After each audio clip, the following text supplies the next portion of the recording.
আল্লাহ যাকে ভালোবাসে তাকে কষ্টতে রাখে, আল্লাহ যাকে ভালোবাসে তাকে দুঃখের মধ্যে ফেলে, আল্লাহ যাকে ভালোবাসে তার চোখ দিয়ে অশ্রু ঝরায়, আল্লাহ যাকে ভালোবাসে তাকে কলঙ্ক স্বীকার করায়, আল্লাহ যাকে ভালোবাসে শরীরের কষ্ট বাড়ায় দেয়, আল্লাহ যাকে ভালোবাসে অপমানের গলাটার গলায় পড়ায় দেয়, আল্লাহ যাকে ভালোবাসে দুশ্মনী তার পিছনে বেড়ে যায়, আল্লাহ যাকে ভালোবাসে তার পায়ের নিচে টাকা ঘুরে, আল্লাহ যাকে ভালোবাসে এদিকে অত্যাচার ওদিকে অত্যাচার, এদিকে অত্যাচার ওদিকে অত্যাচার। ও মওলা, তুমি না আমাকে ভালোবাসো, তাহলে এত কষ্ট দিচ্ছ কেন? রব্বে করিম বলে, তোমাদের ভালোবাসার ধরন আর আমার ভালোবাসার ধরন এক নয়। তোমরা ভালোবাসলে আগলায় রাখো, আমি ভালোবাসলে আগুনের মধ্যে ফেলে দিই। দেখো না ইব্রাহিমকে আগুনে ফেলেছি, দেখো না ইব্রাহিমকে আগুনে ফেলেছি, দেখো না ইব্রাহিমকে আগুনে ফেলেছি। ওয়াদা রক্ষা করার জন্য উপস্থিত হয়েছি মওলার দরবারে। ফরিয়াদ, মওলা যতক্ষণ দয়া করে আমি অদমকে দিয়ে বলার সুযোগ দান করেন বলান, এই সময়টুকু সকলের কাছে আমার শ্রদ্ধার সাথে অনুরোধ, মনের কান দিয়ে শোনার চেষ্টা করবেন ইনশাআল্লাহ। আর আমাকে একটু আওয়াজ দিয়ে সহযোগিতা করতে হবে। যারা যারা আওয়াজ দিয়ে সহযোগিতা করতে রাজি আছেন একবার বলেন মারহাবা।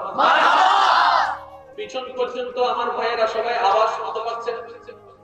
পিছন পর্যন্ত শুনতে পাচ্ছেন? ক্লিয়ার আওয়াজ? ক্লিয়ার, মাশাআল্লাহ। সবাই একবার মিলে বলেন তো মারহাবা। মাইকের আওয়াজ যতদূর যাচ্ছে যে যেখান থেকে শুনতে পাচ্ছেন। আজকে আমাদের আগমন, আমাদের উপস্থিতি, আমাদের সজ্জিত যে মূল লক্ষ্যে, সেটা হচ্ছে নবীর মিলাদুন নবী মাহফিল সাল্লাল্লাহু আলাইহি ওয়াসাল্লাম। একটু বোঝার মতো বিষয়, মনে রাখবেন, জেনে রাখবেন, উপলব্ধি করবেন। ইসলাম তর্কের বিষয় নয়, ইসলাম মুহাব্বতের বিষয়। নবী রাহমাতুল লিল আলামিন ঝগড়া লাগাতে আসেননি, ঝগড়া মিটাতে এসেছে। কোরআন মানুষকে প্রেম শিখায়, ঝগড়া শিখায় না। যে ইসলামের নাম দিয়ে যে ব্যক্তি, যে মুসলমান ঝগড়ায় লিপ্ত থাকবে, তর্ক বিতর্কে লিপ্ত থাকবে, ইসলামের আলো তার ভিতরে পৌঁছায় নাই। আর যার ভিতরে ইসলামের আলো পৌঁছাবে, সে তর্ক করবে না, মওলার সাথে প্রেম করবে। বলেন না সুবহানাল্লাহ? বলেন না। আল্লাহর ওলিদের জীবনী দেখলে আমরা দেখতে পাই, ওনারা কখনো তর্কেতে ছিলেন না, ঝগড়ায় ছিলেন না, ফাসাদে ছিলেন না। ওনারা মওলার প্রেম রাজ্যে বিরাজ করেছেন সব সময়। সুবহানাল্লাহ। মুসলমান হয়েছেন, অপরকে মুসলমান বানিয়েছেন। কথা বলেন ঠিক না? সেজন্য আজকের মাহফিল থেকে আমরা চলেন কিছু শেখার চেষ্টা করি আল্লাহ পাকের রহমতের আশা নিয়ে। আমি আমার আলোচনা শুরু করছি। আপনাদের দোয়া, বিশেষ করে আমার মামাজানের দোয়া আমি আশা করছি আমার মাথার উপর ছাদ বানিয়ে আমি তাকরীর শুরু করছি। আল্লাহ পাক বুঝার আমল করার তৌফিক দান করুন। আমিন। ইমানদার ভাইরা, আজকে ওয়াইজ চলবে 50-50। আমি 50, আপনারা 50। রাজি আছেন? কিছুগুলো হাত রাজি নাই বলি স্যার। রাজি আছেন নি সবাই? হাত দিয়ে তাহলে 50-50 করে ফেলবে না? তাইও আবার আজকে ওয়াইজ চলবে 50-50 ইনশাআল্লাহ। রাজি আছেন? আমি আপনাদেরকে কিছু বলবো, আপনারা আমাকে কিছু বলবেন। যখনই কোন নবীর নাম আপনি আমি উচ্চারণ করি, নামের শেষে আমরা একটা জিনিস ব্যবহার করি, সেটা হচ্ছে কি? আদম নবীর নামের পরে আমি বলতে যাব, আপনারা শুধু শেষেরটা বলবেন। হযরত আদম, আমার মনে হয় আওয়াজটা একটু বড় হতে পারে। হযরত আদম, হযরত শীশ, হযরত দাউদ, হযরত ইব্রাহিম, হযরত ইসমাইল, হযরত ইসহাক, হযরত ইউসুফ, হযরত দানিয়াল, হযরত শামউন, হযরত ইউনুস, হযরত মুসা, হযরত ঈসা, হযরত ইসহাক, হযরত মুহাম্মদ আলাইহিস সালাম বলেন না? আলাইহিস সালাম বলেন না? মাইকের আওয়াজ দূর যাচ্ছে। এই বাবা, এই ইশারা করতে হবে। আপনারা সাল্লাল্লাহু আলাইহি ওয়াসাল্লাম বলেন না? আমরা সাল্লাল্লাহু আলাইহি ওয়াসাল্লাম বলেছি। আমরা আলাইহিস সালাম বলি নাই। আদমের পরে আলাইহিস সালাম, মুসার পরে আলাইহিস সালাম, ঈসার পরে আলাইহিস সালাম, দাউদের পরে আলাইহিস সালাম, ইউসুফের পরে আলাইহিস সালাম, ইব্রাহিমের পরে আলাইহিস সালাম। সুবহানাল্লাহ।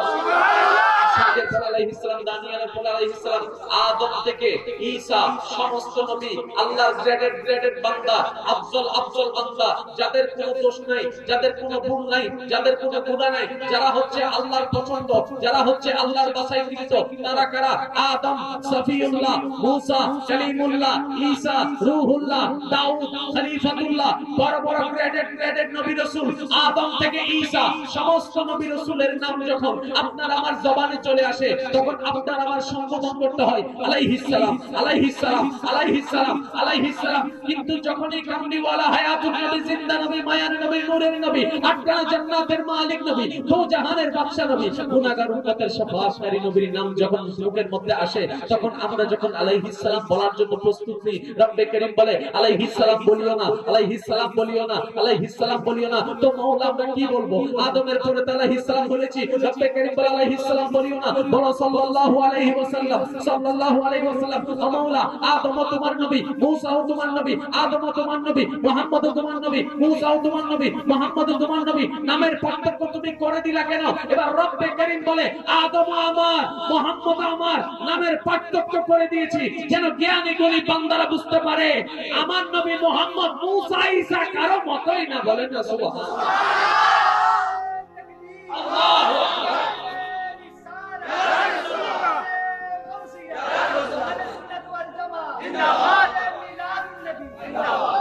ইমানে আওয়াজে বলেন সুবহানাল্লাহ। আপনার আমার ভাগ্য কত ভালো দেখেন, সেই নবীর উম্মত হয়ে জন্মেছে। সুবহানাল্লাহ। বাসার কি বড় কত ভাগ্য, কত নসিব আপনার আমার, কত লাকি আপনি আমি যে সেই নবীর রাহমাতুল লিল আলামিনের উম্মত হয়ে জন্মগ্রহণ করেছে। সুবহানাল্লাহ। এবার আছেন, মানুষ যখন কোনো ভালোবাসে, ভালোবাসার একটা নিদর্শন হচ্ছে ম্যাচিং। নামাতে ম্যাচিং ভাব আছে না নাই? আপনারা যখন বিয়ের গায়ে হলুদ অনুষ্ঠান করেন, 10 জন বন্ধু মিলে একটার পাঞ্জাবি ছিলেন, মাহফিল কমিটি দেখবেন 10 জন মিলে একটা পাঞ্জাবি ছিলেন, কি আমরা সবাই একদল? আমরা সবাই একদল। এবার আল্লাহ পাক রব্বুল আলামিন ভালোবেসেছেন কাছে, মহব্বত করেছেন কাকে? আমার নবী, আপনার নবী, আমাদের নবীকে। কথা বলেন ঠিক না? খেয়াল করে শুনবেন প্রত্যেকটি কথা। আল্লাহ তুমি নবীকে মহব্বত করলা, তো নবীর সাথে কি কোনো কিছু ম্যাচিং রাখলা? মহব্বতের মানে তো ম্যাচিং করতে হয়। Matching is the symbol of love বলা হয়, ম্যাচিংটাকে মহব্বতের একটা নিদর্শন বলা হয়। ও আল্লাহ তুমি হাবিবকে ভালোবেসেছো, এমন ভাবে ভালোবেসেছো, আমরা তো শুনেছি। আল্লাহ এই হাবিবকে ভালোবাসার একটা নিদর্শন তো দেখতে চাই। আল্লাহ পাক বলে যে তোমরা গবেষণা করে তো দেখো, তোমরাই খুঁজে পাবা আমি আমার হাবিবকে কেমন শান দান করেছি, মান দান করেছি। বলেন না সুবহানাল্লাহ। এবার একটু খেয়াল করবেন, স্রষ্টার নাম হচ্ছে আল্লাহ। আল্লাহ লিখতে 4 হরফ, আলিফ লাম লাম হা।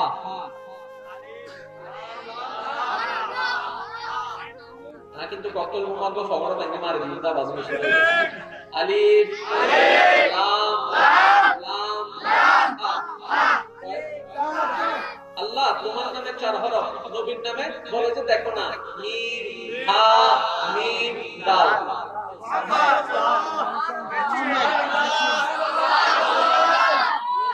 আশিকের আওয়াজে বলেন সুবহানাল্লাহ। আল্লাহর নামে 4 হরফ, নবীর নামে এমন ভাবে বাছাই করেছেন যেখানে 4টা হরফ। মাওলা গো ম্যাচিং কি শেষ হয়ে গেল?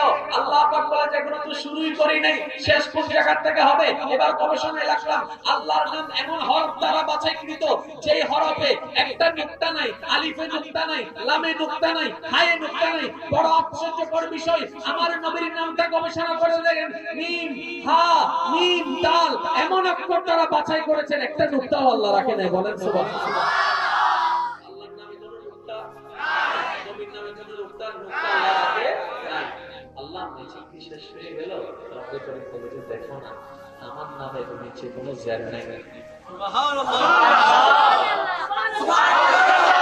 আমার নবীর নামটা দেখো, সে নামের নিচেও কোনো জ্ঞান রাখে নাই। আল্লাহ ম্যাচিং কি শেষ হয়ে গেল? রব্বে করিম বলে আরো দেখো না, আমার নামের 3 নম্বর হরফের উপর জানেন তো, একটু বলেন না, 3 নম্বর হরফের উপর তাসদীদ, আমার হাবিবের নামের 3 নম্বর হরফের উপর আমি তাসদীদ লাগিয়ে দিলাম। আমার নাম 4 হরফ, নবীর নাম 4 হরফ, আমার নামে নোক্তা নাই, নবীর নামে নোক্তা রাখি নাই, আমার নামে জের নাই, নবীর নামে জের রাখি নাই, আমার নামে তাসদীদ, নবীর নামে তাসদীদ। ও মাওলা, এই নবী তো দুনিয়াতে আসার পরে চন্দ্রজমিনে দাঁড়িয়ে আসমানে চাঁদকে 2 ভাগ করে দেখিয়েছে, আসমানে চাঁদকে 2 ভাগ করে দেখিয়েছে, ডুবন্ত সূর্যকে আবার পাল্টায় দেখিয়েছে, মরা মানুষকে জিন্দা করে দেখিয়েছে, গাছকে ডাকার কারণে গাছ চলে এসেছে, পাথরও যাকে সালাম দিয়েছে। এই রকম অলৌকিকতা দেখে অনেকে তো না বুঝে নবীকে আল্লাহ বলে ফেলতে পারে, খোদাও বলে ফেলতে পারে, অবিশ্বাসের কারণে অবিশ্বাসের কারণে এমন তো করতে পারে। আল্লাহ পাক বলে যে এতটুকু আমি ম্যাচিং রাখি নাই, আমার নাম 4 হরফ, নবীর নাম 4 হরফ, আমি হচ্ছি আল্লাহ, উনি হচ্ছে আমার নবী, আমি হচ্ছি স্রষ্টা, উনি হচ্ছেন আমার সৃষ্টি। স্রষ্টার নাম 4 হরফ, সৃষ্টির নামে 4 হরফ, স্রষ্টার নামে নোক্তা নাই, সৃষ্টির নামে নোক্তা নাই, স্রষ্টার নামে জের নাই, সৃষ্টির নামে জের নাই, স্রষ্টার নামে তাসদীদ, সৃষ্টির নামে তাসদীদ। আল্লাহ সব ম্যাচিং হয়ে গেল। রব্বে কারীম বলে যে না না, আমার নামের তাসদীদের উপর খাড়া জবর, নবীর নামের তাসদীদের উপর শুধু জবর লাগাই দিয়েছি। বলেন সুবহানাল্লাহ। বুঝতে হবে, শান বুঝতে হবে, এটা তর্কের বিষয় নয়, এটা উপলব্ধির বিষয়। আর কি বলে বলেন না রে ভাই, আমার নবী একটা হাদিস শরীফ মনে করছে, বলবো? আমার নবী একদিন সাহাবায়ে কেরামকে নিয়ে বসে আছেন, একটু মনের কান দিয়ে শুনবেন, আপনার আমার ভাগ্য যে কত ভালো। নবী রাহমাতুল লিল আলামিন একদিন সাহাবাদেরকে নিয়ে বসে আছেন, বসে বসে এমন একটু প্রশ্ন করলেন, সাহাবারা বলো তো দেখি, কাদের ঈমানের কথা চিন্তা করলে বেশি তাআজ্জুব লাগে, অবাক লাগে, কাদের ঈমান আমলের কথা চিন্তা করলে বেশি অবাক লাগে তোমাদের কাছে? সাহাবায়ে কেরাম উত্তর দিয়েছে, ইয়া রাসূলুল্লাহ, সবচেয়ে আশ্চর্যকর ঈমান আমাদের দৃষ্টিতে নবী রাসূলের ঈমান। আল্লাহ রাসূল বললেন, এখানে অবাক হওয়ার কি আছে? কারণ আল্লাহ তোমাদেরকে বাছাই করে নিয়েছেন, মুমিন তো বানাই আল্লাহই নিয়েছেন, অবাক হওয়ার কিছু। এবার সাহাবায়ে কেরাম বললেন, তাহলে তাহলে তাহলে নিশ্চয় ফেরেশতা। আল্লাহ রাসূল বললেন, এখানে অবাক হওয়ার তো কিছু নাই, ওরা তো এমন জাতি যারা গুনাহ করে না, এখানে অবাক হওয়ার কিছু নাই। এবার সাহাবায়ে কেরাম বললেন, তাহলে আমাদের মনে হয় আমাদের ঈমান সবচেয়ে অবাক হওয়া। নবী বললেন, তোমাদের ঈমানের অবাক হওয়ার কি আছে? তোমরা ইসলামকে দেখে দেখে, আমাকে দেখে দেখে ইসলাম শিখতেছো, আমাকে দেখে দেখে নামাজ শিখতেছো, সবকিছু আমার থেকেই পাচ্ছ, তোমাদেরটা অবাক হওয়ার কিছু। সাহাবায়ে কেরাম বললেন, আল্লাহু ওয়া রাসূলু আ'লাম, আল্লাহ এবং রাসূলই ভালো জানে এই প্রশ্নের উত্তর, আমাদের জানা নাই। এবার রাহমাতুল লিল আলামিন, আপনার আমার নবী কি বললেন একটু মনের কানটা দিয়ে শোনার চেষ্টা করেন। এবার রাহমাতুল লিল আলামিন নবী বললেন, একটা দল আসবে যেটা এখনো আসে নাই, আমার পরে আসবে, তোমাদের পরে আসবে, আমি নবীকে দেখবে না, কিন্তু আমার নাম শুনে পাগল হয়ে যাবে, আমার নাম শুনে পাগল হয়ে যাবে, আমার নাম শুনে পাগল হয়ে যাবে, আমাকে দেখবে না, কিন্তু আমার কথা শুনলে তারা কান্না করবে, আমাকে দেখার জন্য তারা পাগল হয়ে যাবে, এমন পর্যন্ত হবে নিজের জায়গা জমি বিক্রি করে আমার জিয়ারত করার জন্য চলে যাবে। বলেন না সুবহানাল্লাহ। সত্যি করে বলেন, এরকম কিছু পাগল আছে? একটা করে টাকা জমাচ্ছে, কখন জানি আল্লাহ থেকে রহমত আসবে, মক্কাতুল মুকাররমা তাওয়াফ করতে চলে যাবে, কখন জানি মদিনাতুল মুনাওয়ারায় চলে যাবে। আরেকটু জোরে বলেন না সুবহানাল্লাহ। আল্লাহ রাসূল বললেন, তাদের ঈমানের কথা চিন্তা করলে বড় অবাক লাগে, যারা আমাকে দেখে নাই কিন্তু ঈমানে পরিপূর্ণ থাকবে, আমার প্রেমে পাগল থাকবে। বলেন না সুবহানাল্লাহ। রহমত ওয়ালা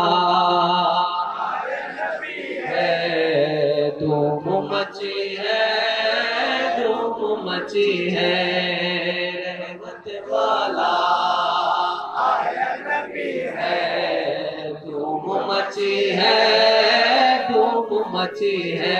চিৎকার দিয়ে বলেন না সুবহানাল্লাহ। বলে নবী আমাদের কথা বলেছেন নাকি বলেন নাই? এবার শুধু আমরা আশিকটা হওয়ার বাকি আছে, আমরা আশিকটা হওয়ার বাকি আছে। যে যেখান থেকে শুনতে পাচ্ছেন শুনেন। এক পাল্লায় যদি লক্ষ বান্দাকে রাখা হয়, আরেকটা পাল্লায় যদি একজন আশিককে রাখা হয়, রব্বে কারীমের রহমতের দৃষ্টিতে ওই একটা পাল্লাই ভারী হবে, যেই একটা পাল্লায় একজন আশিক। আরেকটু জোরে সুবহানাল্লাহ। কারণ দুনিয়ার যে সমস্ত বান্দা আছে তাদের হিসাব বড় কঠিন হবে, আশিকের জন্য হাসরের বিচার সহজ হবে। সুবহানাল্লাহ। বান্দার হিসাব আলাদা, আশিকের হিসাব আশিক মানে আর আগে বের কি হই দুনিয়ার বলে কি এরা ডাক্তার মাইলে বুঝি যাই এর দড়ি গুনা দড়ি গুনা আল্লাহ কেন অ্যারেস্ট করে গুনা আদালত কইছে গুনা দুনিয়ার পাগল যদি হাজার অপরাধ করে ছাড় পেয়ে যায় একবার ভাবুন তো মাওলার প্রেমের পাগলগুলা কেমন ছাড় পেয়ে যাবে বলেন সুবহানাল্লাহ। চেষ্টা করবেন বান্দা কাকে বলে আর আশিক কাকে বলে, আমরা কোন পর্যায়ে আছি, আমাদের কি হওয়া দরকার ছিল, আমাদের জন্য কোনটা উত্তম। আপনি আমি যদি প্রশ্ন করি নামাজ কেন পড়েন, সবাই উত্তর দিবে সওয়াব পাওয়ার জন্য। নামাজ এই সওয়াব দিয়ে আপনি কি করবেন, বলে যে জান্নাতে যাওয়ার জন্য। রোজা কেন রাখেন, বলে না রাখলে গুনাহ হবে, গুনাহ না হওয়ার জন্য রোজা রাখি, তার মানে সওয়াব পাওয়ার জন্য। সওয়াবটা দিয়ে কি করবেন, বলে যে আমি রোজা, আমি জান্নাতে যাব। হজ করছেন 4 লাখ 5 লাখ টাকা খরচ করে, কেন, বলে যে গুনাহটা যেন মাফ হয়। গুনাহ মাফ হলে কি হয়, বলে যে সওয়াবটা যোগ হয়। সওয়াবটা যোগ হলে কি হবে, বলে যে আমি জান্নাতে যাব। তাহলে একটু খেয়াল করে দেখেন, জান্নাতে যাওয়ার জন্য আমরা নামাজ পড়ি, রোজা রাখি, হজ করি, যাকাত করি, দান করি, সদকা করি, এই করি, সেই করি, অমুক করি, তমুক করি, কি পাওয়ার জন্য, সওয়াব পাওয়ার জন্য। সওয়াবটা কিসের জন্য, জান্নাতের জন্য। তবে জান্নাতের জন্য না নামাজ পড়লাম, মাওলার জন্য কি করলাম, বলেন না। আমরা করছি কি জান্নাত পাওয়ার জন্য, আর আমাদের করা দরকার ছিল মাওলাকে পাওয়ার জন্য। আমি আপনাদেরকে শর্টকাটে বললাম, আপনারা ইনশাআল্লাহ বুঝতে পারবেন। আল্লাহর যতগুলো সৃষ্টি আছে, এক নাম্বার দামি সৃষ্টির নাম কি, মানুষ। মানুষ আর একটু জোরে বলেন না। আল্লাহর এক নাম্বার দামি সৃষ্টির নাম মানুষ। যদি সে সবচাইতে পাপী হয়, তারপরও সে, যদি ল্যাংড়া হয়, যদি কানা হয়, যদি বয়রা হয়, যেন হোক সে শ্রেষ্ঠ, কারণ বানানোওয়ালা ওনাকে শ্রেষ্ঠ বানাই দিয়েছেন। আপনি বলেন আপনার র‍্যাঙ্কিং নাম্বার কত? জান্নাতের র‍্যাঙ্কিং নাম্বার কি আপনার আগে না পরে? জোরে বলেন না। জান্নাত কি স্রষ্টা না সৃষ্টি? সৃষ্টির মধ্যে এক নম্বর যদি আপনি হন, জান্নাত হবে। জোরে বলেন না। দামি কে, জান্নাত নাকি মানুষ? আরো জোরে বলেন। আপনি এক নম্বর হয়ে 2 নম্বর খুঁজেন কেন?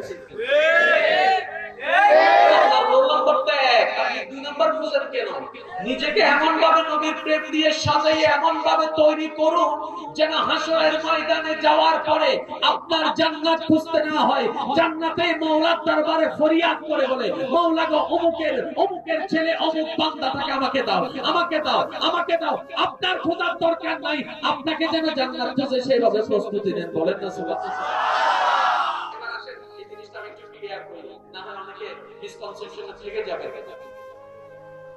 আপনি হচ্ছেন 1 নাম্বার, জান্নাত হচ্ছেন 2 নাম্বার। জোরে বলেন 2 নাম্বার। এবার আমি খুঁজতেছি কাকে? জান্নাতকে। জোরে বলেন জান্নাতকে। এবার জান্নাতে আপনাকে আমাকে খুঁজে না, জান্নাত খুঁজে সিদ্দিককে। সুবহানাল্লাহ, মুহাম্মদ সুবহানাল্লাহ। জান্নাত খুঁজে সাহাবাদেরকে, জান্নাত খুঁজে তাবি, তবে তাবি, গোস কুতুব ওলিদের। আমরা যে জান্নাতকে খুঁজি, জান্নাত তো আমাদেরকে খুঁজে না। জান্নাত বলে যে আমাকে চাই আমি তাকে চাই না, যে আমাকে চাই না মাওলাকে চাই, আমি তাকে চাই, আমি তাকে চাই, আমি তাকে চাই। এবার একটু খেয়াল করে দেখেন, আমাদের নামাজ সওয়াবের জন্য, সওয়াবটা দিয়ে জান্নাতে যাওয়া, এটাই হচ্ছে আপনার আমার স্বপ্ন। কিন্তু মদিনার বুকে 10 জন সাহাবাকে নবী রাহমাতুল লিল আলামিন সুসংবাদ দিয়েছেন, আপনাদের সকলের জানা আছে। শুধু একটু মনে করাই দিচ্ছি আপনাদেরকে। আমার নবী বললেন, আশারায়ে মুবাশশারা, হে আবু বকর সিদ্দিক, তোমাকে আল্লাহ জান্নাত দান করেছেন, তোমাকে আল্লাহ জান্নাত দান করেছেন, তোমাকে আল্লাহ জান্নাত দান করেছেন। ও ওমর, ওসমান ও আলী, আল্লাহ তোমাদেরকে জান্নাত দান করেছেন, আল্লাহ পাক তোমাদেরকে জান্নাতি ঘোষণা করে দিয়েছেন। সুতরাং তোমাদের আর নামাজের দরকার, নামাজের দরকার, জান্নাতি হয়ে যাওয়ার পর নামাজের দরকার আছে? কারণ আমরা নামাজ পড়ি জান্নাত পাওয়ার জন্য, তো জান্নাত যদি পেয়ে যায় নামাজের দরকার নাই। কিন্তু বাস্তবতা কি জানেন? আবু বকর সিদ্দিক রাদিয়াল্লাহু তাআলা যখন শুনেছেন আল্লাহ রাসূল তাকে জান্নাতি ঘোষণা দিয়েছেন, পরের দিন সকালে অন্য দিনের মতো আবার সুবহে সাদিকের সময় উঠে গেল। উঠার পরে সে ওযু করতে লাগলো, ওযু করার পরে উনি জায়নামাজে দাঁড়াতে লাগলো, মসজিদে নববীর মধ্যে আসতে লাগলো। এবার আশিকরা দেখে প্রশ্ন করে, ও আবু বকর সিদ্দিক, আপনাকে তো জান্নাতি রাসূল বলেই দিয়েছেন, বলেই দিয়েছেন সুবহানাল্লাহ, বলেই দিয়েছেন। আপনি তারপরে ওযু বানাচ্ছেন কেন, গুনাহ জড়াচ্ছেন কেন, আপনি কেন আসছেন, আপনি কেন নামাজে দাঁড়াচ্ছেন? তখন উনি উত্তর দেয়, আমি নামাজটা জান্নাত পাওয়ার জন্য পড়ি নাই, মওলাকে পাওয়ার জন্য পড়েছি, মওলাকে পাওয়ার জন্য পড়েছি। আমরা জান্নাত খুঁজি নাই, মওলাকে খুঁজেছি। এবার সিদ্দিক আকবর বলে, যে মওলাকে খুঁজে দেখে আল্লাহ আকবার নিজেই খুঁজে, যে মওলার হয়ে যায়, মওলা তার হয়ে যায়, তার মওলা হয়ে যায়, দুনিয়া তাকে খুঁজতে হয় না, দুনিয়া তার কদমের মধ্যে লুটে পড়ে। বলেন না সুবহানাল্লাহ। আল্লাহ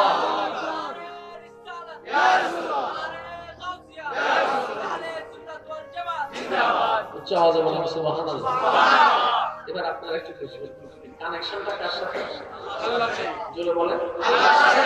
সবচেয়ে বড় ক্ষমতাশীল কে? আল্লাহ। আল্লাহর সাথে যার কানেকশন থাকবে ওর ক্ষমতা কেন? যার ক্ষমতা আল্লাহর সাথে, ওর ক্ষমতা কেন? একদম শর্টকাট করে বলি, আর ওটা আমরা জানি না, বোঝার জন্য কষ্ট হয়। কিছু লোক খুব চালাক আছে, হাতে বেশি বলে আগে যা যা ছিল যখন সামর্থ্য ছিল আমরা বলতে উচ্চ আওয়াজে বলেন সুবহানাল্লাহ। আমরা আসলে কি জানেন, আল্লাহকে নামে চিনেছি, আল্লাহকে কখনো বোঝার চেষ্টা করিনি। আমরা একজন আরেকজনকে ভালোবাসলে আমরা তাকে আগলায় রাখতে চাই, কষ্ট যেন না পাই সেভাবে রাখতে চাই, ব্যথা যেন না পাই সেদিকে আমরা খেয়াল রাখি। নিজে না খাইলেও তারাই খাওয়াই, যেভাবে মা বাবা সন্তানকে খাওয়ায়, ঠিক না? নিজে পরে নাই কাপড়, সন্তানকে চিঠি পড়াইছে। নিজের স্বপ্ন পূরণ হয় নাই, কিন্তু সন্তানের স্বপ্ন পূরণ করার সর্বোচ্চ চেষ্টা করেছে। সন্তানের দিকে তাকিয়ে নিজের জীবন উৎসর্গ করে দিয়েছে, ঠিক না? একটু খেয়াল করবেন মেহেরবানি করে। আমরা যখন কাউকে ভালোবাসি, তার ভালোটা চাই, তাকে কষ্ট না দিতে চাই, তাকে ভালো রাখতে চাই, তাকে হাসাতে চাই। কিন্তু আল্লাহ যখন কাউকে ভালোবাসে, আল্লাহ ঠিক এগুলা করে না, এটার উল্টাটা করে। কি করে? আল্লাহ যাকে ভালোবাসে তাকে কষ্টতে রাখে, আল্লাহ যাকে ভালোবাসে তাকে দুঃখের মধ্যে ফেলে, আল্লাহ যাকে ভালোবাসে তার চোখ দিয়ে অশ্রু ঝরায়, আল্লাহ যাকে ভালোবাসে তাকে কলঙ্ক স্বীকার করায়, আল্লাহ যাকে ভালোবাসে শরীরের কষ্ট বাড়ায় দেয়, আল্লাহ যাকে ভালোবাসে অপমানের গলাটার গলায় পড়ায় দেয়, আল্লাহ যাকে ভালোবাসে দুশ্মনী তার পিছনে বেড়ে যায়, আল্লাহ যাকে ভালোবাসে তার পায়ের নিচে কাটা ফুলে, আল্লাহ যাকে ভালোবাসে এদিকে অত্যাচার, ওদিকে অত্যাচার, এদিকে অত্যাচার, ওদিকে অত্যাচার। অমলা, তুমি না আমাকে ভালোবাসো, তাহলে এত কষ্ট দিচ্ছ কেন? রব্বে করিম বলে, তোমাদের ভালোবাসার ধরন আর আমার ভালোবাসার ধরন এক নয়। তোমরা ভালোবাসলে আগলায় রাখো, আমি ভালোবাসলে আগুনের মধ্যে ফেলে দিই। দেখো না ইব্রাহিমকে আগুনে ফেলেছি, দেখো না ইব্রাহিমকে আগুনে ফেলেছি, দেখো না ইব্রাহিমকে আগুনে ফেলেছি। ইব্রাহিম আমাকে ভালোবেসেছে, মহব্বত করেছে, আমি ইব্রাহিমকে আগুনের কুণ্ডলিতে ফেলে দিয়েছি। ইউনুস আমার প্রেমে পাগল হয়েছে, মাছের পেটের মধ্যে তাকে ধাক্কা দিয়ে ফেলে দিয়েছি। ইউসুফ আমার প্রেমে পাগল হয়েছে, কূপের মধ্যে তাকে আমি ফেলে দিয়েছি, জেলখানার মধ্যে বন্দী করে দিয়েছি। আদম আমাকে ভালোবেসেছে, কান্নার পর কান্না করেছি। আইয়ুব আমাকে ভালোবেসেছে, তার সারা শরীরে রোগ দিয়েছি। ও মাওলা, তুমি এমন করো কেন?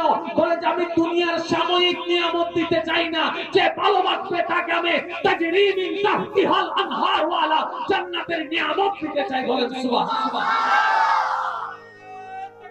আল্লাহু আকবার।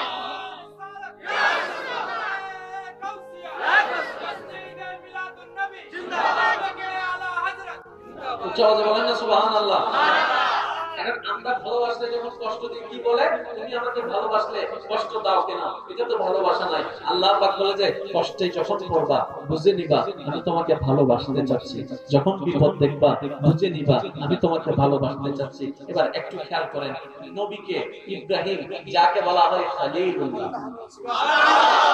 আর একটু জোরে সুবহানাল্লাহ। আমি প্রথমেই বলেছিলাম বান্দা আর আশিক বান্দা অনেক পার্থক্য। সুবহানাল্লাহ। বান্দা আশিক বান্দা এক কথা বলেন না, এক কথা।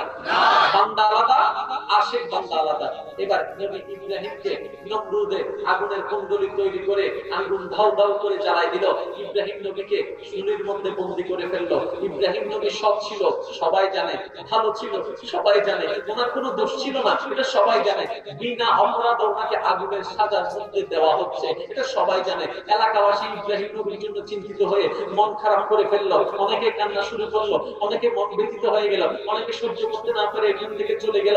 সবার চেহারা ইব্রাহিমের দিকে, ইব্রাহিমের দিকে, সবার চেহারা ইব্রাহিমের দিকে। ইব্রাহিমের এই কষ্ট সহ্য করতে পারছে না, কিন্তু বড় অবাক করার বিষয় ইব্রাহিম নবীর চিন্তায় সবাই চিন্তিত, ইব্রাহিমের জন্য সবাই কান্না করছে। যখন নজর সবার ইব্রাহিমের দিকে পড়লো, অবাক করা দৃশ্য সবাই দেখলো, ইব্রাহিমের চেহারায় কোনো টেনশন ছিল না, কোনো ভয় ছিল না, কোনো কান্না ছিল না, কোনো পেরেশানি ছিল না। ও ইব্রাহিম নবী, আপনার টেনশনে সবাই চিন্তিত আর আপনি আগুনে পড়বেন, আপনার কোনো টেনশন লাগে না।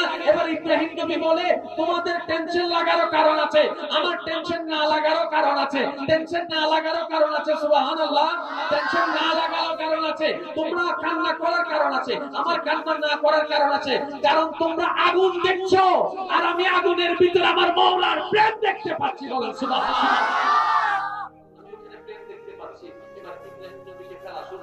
এবার আপনারা বলেন, উপর থেকে নিচে যাইতে সময় লাগে নাকি নিচে থেকে উপর আসতে সময় লাগে? উপর থেকে নিচে আসতে সময় লাগে একদম কম সময়, কিন্তু নিচে থেকে উপরে যেতে সময় লাগে। এবার ইব্রাহিম নিম্নগামী, উপর থেকে নিচে পড়ছে, আগুন দাও দাও করে চলছে। আশেকরা কি প্রস্তুত আছেন? সবাই আশেকরা কি শোনার জন্য প্রস্তুত আছেন? আওয়াজ দিয়ে বলতে হবে, আওয়াজ দিয়ে বলতে হবে। আল্লাহর প্রেমিকরা আওয়াজ দিয়ে বলেন, নবীর প্রেমিকরা আওয়াজ দিয়ে বলেন, প্রস্তুত আছেন তো সবাই? প্রস্তুত আছেন তো সবাই? এমন তো হতে পারে একটা ডাক যদি মাওলা কবুল করে নেয়, একটা তাসবিহ যদি কবুল করে নেয়, সারা জীবনের কবিরা সগীরা গুনাহ তো maaf করে দিতে পারে। কথা বলেন ঠিক না বেঠিক? আল্লাহ শুধু কারণ খুঁজতে থাকে, বান্দা কিছু একটা কর, অল্প করে কর, মন থেকে কর, আমার নবীর মহব্বত নিয়ে একবার কর, আমাকে রাজি করার জন্য কর। তোর সামান্য করাটাকে আমি কবুল করে কিয়ামতের ময়দানে সওয়াবের পাহাড় বানিয়ে দেব। বলেন সুবহানাল্লাহ। আল্লাহ বেশি কিছু চাই না, আল্লাহ কি চায় আমরা আসলে সেটাই বুঝতে পারি না বলে আমাদের আজকে এত অধপতন। তাই তো মুহাক্কিক আল্লাহর ওলির দরবারে যেতে হয়, সংস্পর্শে যেতে হয়। ওয়াকুনু মা'আস সাদিকিন, রব্বে কারীম তাই কোরআনে বলেছেন, যতই যা কিছু করো একজন সৎ আল্লাহর বান্দার সাথে সম্পর্ক করে নাও। বলেন না সুবহানাল্লাহ। ইব্রাহিম নবীর নিম্নগামী, আগুন দাও দাও জ্বলছে, ইব্রাহিম করছেন। জিবরাইল বলে, আল্লাহ তোমার বন্ধুকে আগুনে ফেলছে, তুমি তাকাই রইলা?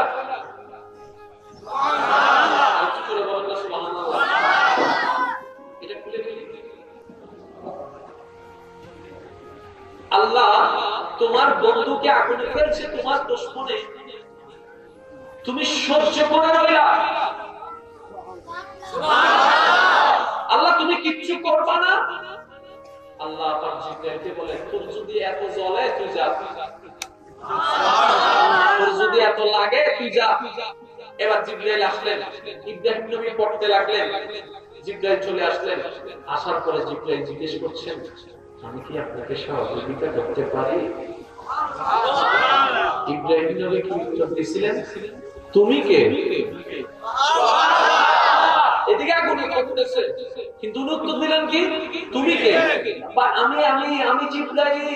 কেন আসছো? আপনাকে সাহায্য করার জন্য। ইব্রাহিম নবী বললেন, তুমি কেন সাহায্য করবা?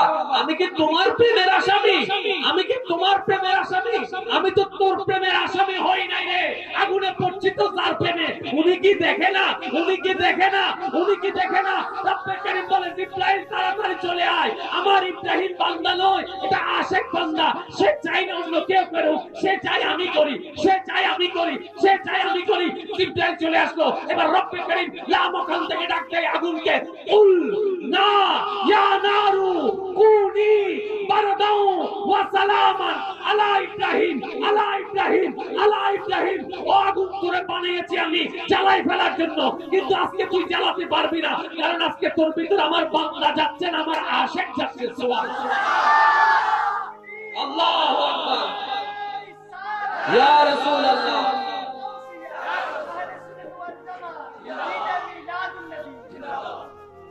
ইব্রাহিম নবী আগুনে পড়লেন। এবার আগুন, উনি আগুনের ভিতরে, একটা হচ্ছে আগুনের পাশে, তার আলো কিন্তু লাগে, ঠিক না? এবার উনি আগুনের ভিতরে গিয়ে হয়তো বলছেন আগুন থেকে 10 ছয়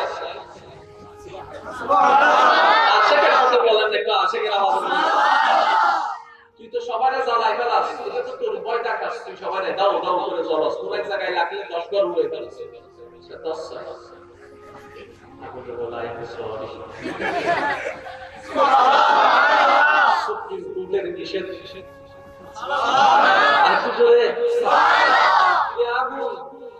তোর তাপ কই বাইরে দাঁড়াইছি যখন তাপ উড়ে ফেলছে ভিতরে গেলে তো চালাইবার কথা কো পারবো না আজকে চালাইতে কেন মওলা হুকুম দিয়েছেন আপনাকে যত্ন করে রাখার জন্য বলেছেন আপনাকে যত্ন করে রাখার জন্য বলছেন বাহিরের মানুষ দেখছে দাও দাও আগুনের কুণ্ডলী ভিতরে ফুলের বাগান আল্লাহ কি বলেছেন আয়াতটা হাজারবার শুনেছেন কিন্তু কখনো ভেবে দেখার চেষ্টা করিনি বলেন প্রেমটা বুঝতে পারিনি আল্লাহ পাক বলছেন আগুনকে লক্ষ্য করে কুল না ইয়া নারু কুনি বারদান ওয়া সালামান আলা ইব্রাহিম চিৎকার দিয়ে বলেন সুবহানাল্লাহ এই আগুন আমার ইব্রাহিম তোমার ভিতরে যাচ্ছে সুতরাং তোমার তাপ কমিয়ে দাও তোমার তাপ বেনিশ করে দাও তোমার উত্তপ্ততা বেনিশ করে দাও তুমি শীতল হয়ে যাও তুমি ঠান্ডা হয়ে যাও তুমি ঠান্ডা হয়ে যাও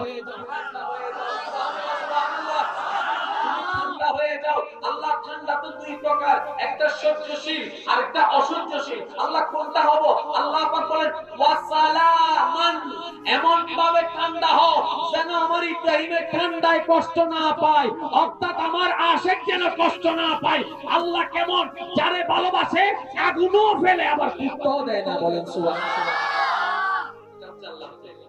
আপনি আমি তো কষ্ট পাইলে সিল্লা আল্লাহ করে আমরা বুঝি না আল্লাহ ভালোবাসলে কষ্ট দেয় শেষ করে দিয়ে আপনাদের আওয়াজ আমার তাড়াতাড়ি বিরিয়ানি দিলে পরে কষ্ট হচ্ছে আপনাদের এবার একটু খেয়াল করেন আইয়ুব আলাইহিস সালামের কথা আপনি আমি জানেন ওনার অসুস্থের কথা কষ্টের কথা আপনি আমি জানি কিন্তু জানার পরও কিছু জানা বাকি থেকে যায় জানার পরও কিছু জানা বাকি থেকে যায় হযরত আইয়ুব আলাইহিস সালাম যখন অসুস্থ হয়ে গেলেন আপনারা জানেন আস্তে আস্তে ওনার সবকিছু ধ্বংস হয়ে গেছেন সবকিছু নিঃশেষ হয়ে গেছেন কেন মাওলার প্রেমের আশা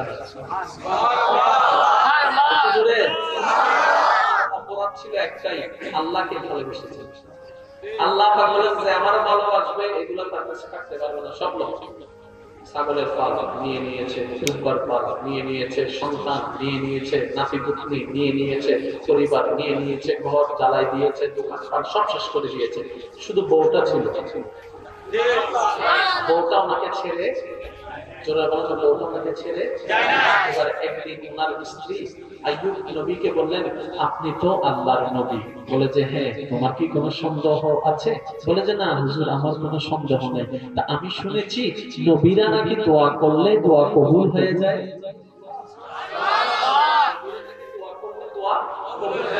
বলে যে হ্যাঁ কবুল হয় তাহলে একটা কাজ করেন না অনেকদিন তো কষ্ট করেছেন অনেকদিন ধৈর্য ধরেছেন অনেকদিন সহ্য করেছেন এই রোগ নিয়ে মানুষের কত নানান কথা বলে উনি কেমন নবী হলো নিজেকে ভালো করতে পারে না উনি কেমন নবী হলো নিজের উপকার করতে পারে না মানুষের উপকার করবে নিশ্চয়ই উনি বন্ধ না হয় আল্লাহ ওনাকে এত কষ্ট দিচ্ছে কেন মানুষের জাত চিন্তা কি সে তারা মানুষের মুখে আর বন্ধ করে রাখা যায় রে ভাই কখনো সম্ভবপর নয় এবার ওনার স্ত্রী বললেন বাহির থেকে কথা শুনে ও আইয়ুব নবী আপনি তো আল্লাহর নবী একবার আল্লাহ বলেন না আল্লাহ যেন আপনাকে সুস্থ করে দেয় আল্লাহ যেন আপনাকে ভালো করে দেয় এবার আইয়ুব নবী উত্তরে কি বলেছেন জানেন যাকে দোয়া করার অনুমতি দেওয়া হয়েছে এত সুযোগ থাকার পর উনি কি বলছেন দেখেন ও আমার স্ত্রী তোমার জন্য কিছু লাগলে বলো আমি তোমার পক্ষ হয়ে আল্লাহর কাছে দোয়া করব আরেকটু আওয়াজে তোমার যদি কিছু লাগে বলো আমি তোমার পক্ষ হয়ে আমার মাওলার কাছে ফরিয়াদ করব আমার দুশমনের যদি কিছু লাগে বলো আমি তাদের পক্ষ হয়ে মাওলার দরবারে ফরিয়াদ করব আশেপাশে মানুষের যারা আমাকে ধাক্কা দিয়ে বের করে দিয়েছে তাদেরকেও বলো তাদের কিছু লাগলে আমি তাদের পক্ষ হয়ে মাওলার কাছে ফরিয়াদ করব কিন্তু আমার জন্য আমি একটা ফরিয়াদও করব না আমার জন্য আমি একটা ফরিয়াদও করব না ও আইয়ুব নবী আপনি কেন করছেন না তখন আইয়ুব নবী বলে আমার মাওলা যদি আমাকে কষ্ট দিয়ে খুশি হয় আমি কষ্টতে থেকে খুশি হয়ে যাব উনি কষ্ট দিলে আমি কষ্টতে রাজি উনি যদি কষ্ট দিয়ে রাজি হয় আমি কষ্টতে থেকে রাজি হই সেজন্য এক আশিক বলে ও মাওলা তুমি যদি খুশি হয়ে আমাকে জাহান্নামে দাও আমি জাহান্নামে যাইতে রাজি আছি বলেন সুবহানাল্লাহ পাগলরা দুনিয়ার পাগলরা খুঁজে জান্নাত আর মাওলার পাগলরা খুঁজে মাওলার রহমত সুবহানাল্লাহ কয়টা? জোরে বলেন। সত্যি করে বলেন, এতদিন আমরা কি খুঁজেছি? মওলাকে খুঁজেছি না জান্নাত খুঁজেছি? যেটা সত্যি সেটা বলেন। আমরা দান সদকা করলেও সওয়াবের আশায় করছি, যাতে জান্নাত পাই। যদি মওলাকে পেয়ে যেতাম, যদি আল্লাহকে একবার পেয়ে যেতাম, যেটা আপনাকে খুঁজে রাখতাম, জান্নাত আপনার পিছে পিছে পিছে পিছে পিছে পিছে পিছে পিছে খোঁজা দরকার। মওলাকে খুঁজলাম আমরা দুনিয়াকে, যাই তো যাই। এবার আসুন, আইয়ুব নবীকে যখন আমার স্ত্রী বললেন, তিনি কি বললেন? আমার মওলা যদি আমাকে কষ্ট দিয়ে খুশি হয়, আমি কষ্টতে থেকে খুশি। এবার আইয়ুব নবী আল্লাহর পছন্দের না অপছন্দের? বলে বলেন না। ওনাকে কি করলেন? অসুখের কষ্ট দিলেন। ইব্রাহিম নবীকে আগুনের কষ্ট দিলেন। ইউনুস নবীকে মাছের পেটের কষ্ট দিলেন। ইউসুফ নবীকে কূপের মধ্যে ফেলে দিলেন, জেলখানায় বন্দী করে দিলেন। আদম নবীকে কান্নার কষ্ট দিলেন। বাহ্যিক ভাবে যেগুলোতে আমার আপনার চোখে কান্না মনে হয়, কষ্ট মনে হয়, দুঃখ মনে হয়, আশিকদের জন্য এটা কখনো দুঃখ হয় না, এটা আশিকদের জন্য নিয়ামত হয়ে যায়, আশিকদের জন্য নিয়ামত হয়ে যায়। এবার শুধু আপনাদেরকে একটু শর্টকাট বলি, যার কষ্ট যত বেশি, যার দুঃখ যত বেশি, সে যদি সেই দুঃখ কষ্টের উপর ধৈর্যটা ধরতে পারে প্রেমের সাথে, শুকরিয়ার সাথে, তার নিয়ামত হবে তত বেশি। এই জিনিসটা একটু বোঝার চেষ্টা করবেন। যার জীবনে যত দুঃখ বেশি, কষ্ট বেশি, সে যদি সেই কষ্টের উপর আল্লাহর উপর সন্তুষ্টি চিত্তে ধৈর্য ধারণ করতে পারে, সময় মোতাবেক তার কাছে যে নিয়ামত আসবে সেটা ওই দুঃখ কষ্ট চাইতে আরো বেশি হয়ে যাবে। সুবহানাল্লাহ। এখন একটু খেয়াল করবেন, আল্লাহর একজন নবী ছিলেন যিনি কথা বলতে জড়তা হতো। নাম কি? মাশাআল্লাহ, মাশাআল্লাহ বলেন বলেন, সবাই মিলে বলেন। আওয়াজ এখনো হয় না। হযরত মুসা আলাইহিস সালাম, উনি এমন একজন নবী ছিলেন যার কথা বলতে একটু অস্পষ্ট হতো। ওই যে ছোটবেলায় জিহ্বা পুড়ে গিয়েছিল, যার কারণে আওয়াজটা স্পষ্ট হতো। আল্লাহ, একবার যদি বলতেন আল্লাহ আমার জবান ঠিক করে দাও,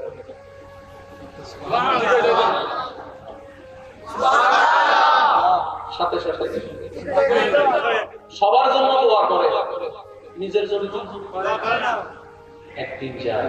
খেয়াল করবেন, আশিক যারা আছেন একটু খেয়াল করবেন, একদিন যায়, 2 দিন যায়, সপ্তাহ পার হয়, মাস যায়, মুসার কথা বলতে কষ্ট হয়, কিন্তু আপত্তি করে না, নারাজ হচ্ছে না, আল্লাহকে নারাজি দেখাচ্ছে না, শুকরিয়া আদায় করতে আছে, শুকরিয়া আদায় করতে আছে, শুকরিয়া করতে আছে। একদিন, 1 বছর, 2 বছর, 5 বছর, 10 বছর, 15 বছর, 20 বছর, নির্দিষ্ট সময় যাওয়ার পরে এবার আল্লাহ বলে, মুসা এতদিন তোমার কথা বলতে কষ্ট হয়েছে, অধৈর্য হলো না কেন? বলে যে মাওলা তুমি খুশি হয়ে দিয়েছো, আমি সেখানে নারাজ হই কেমনে? আমি সেখানে নারাজ হই কেমনে? তুমি যেটাতে রাজি আমি সেটাতে রাজি, কারণ আমার বলতে তো কিছু নাই, সবগুলি তো তোমার দান, সবগুলিতে তোমার দান। এবার আল্লাহ পাক বলে, মুসা তোমার ধৈর্য আমার পছন্দ হয়েছে, তোমার ধৈর্য আমার পছন্দ হয়েছে, আর আমি ওয়াদা করেছি ইন্নাল্লাহা মা'আস সাবিরিন, আমি ওয়াদা করেছি ধৈর্য ধারণকারীর সাথে আমি আছি। আর আমি আল্লাহ ওয়াদা করেছি ফাইন্না মা'আল উসরি ইউসরান, আমি নিয়ামতকে ডবল করে দিই কষ্টের পরে যদি ধৈর্য ধারণ করতে পারে। আল্লাহ তো তুমি কি দিবা? আল্লাহ পাক বলে, এতদিন যে তুমি কথা বলে শান্তি পাও নাই, ধৈর্য ধারণ করেছো, আমি খুশি হয়েছি। মুসা তোমার জন্য একটা নিয়ামত রেখেছি, একটা উপহার রেখেছি, একটা গিফট রেখেছি। ও মাওলা কি বলে যে আসো তুর পাহাড়ে, আমি আল্লাহ সরাসরি তোমাকে কথা বলার সুযোগ দান করব। সুবহানাল্লাহ। শুধু জবানের জড়তা ধৈর্য ধরেছে। সুবহানাল্লাহ। আর কিছু বলেন না।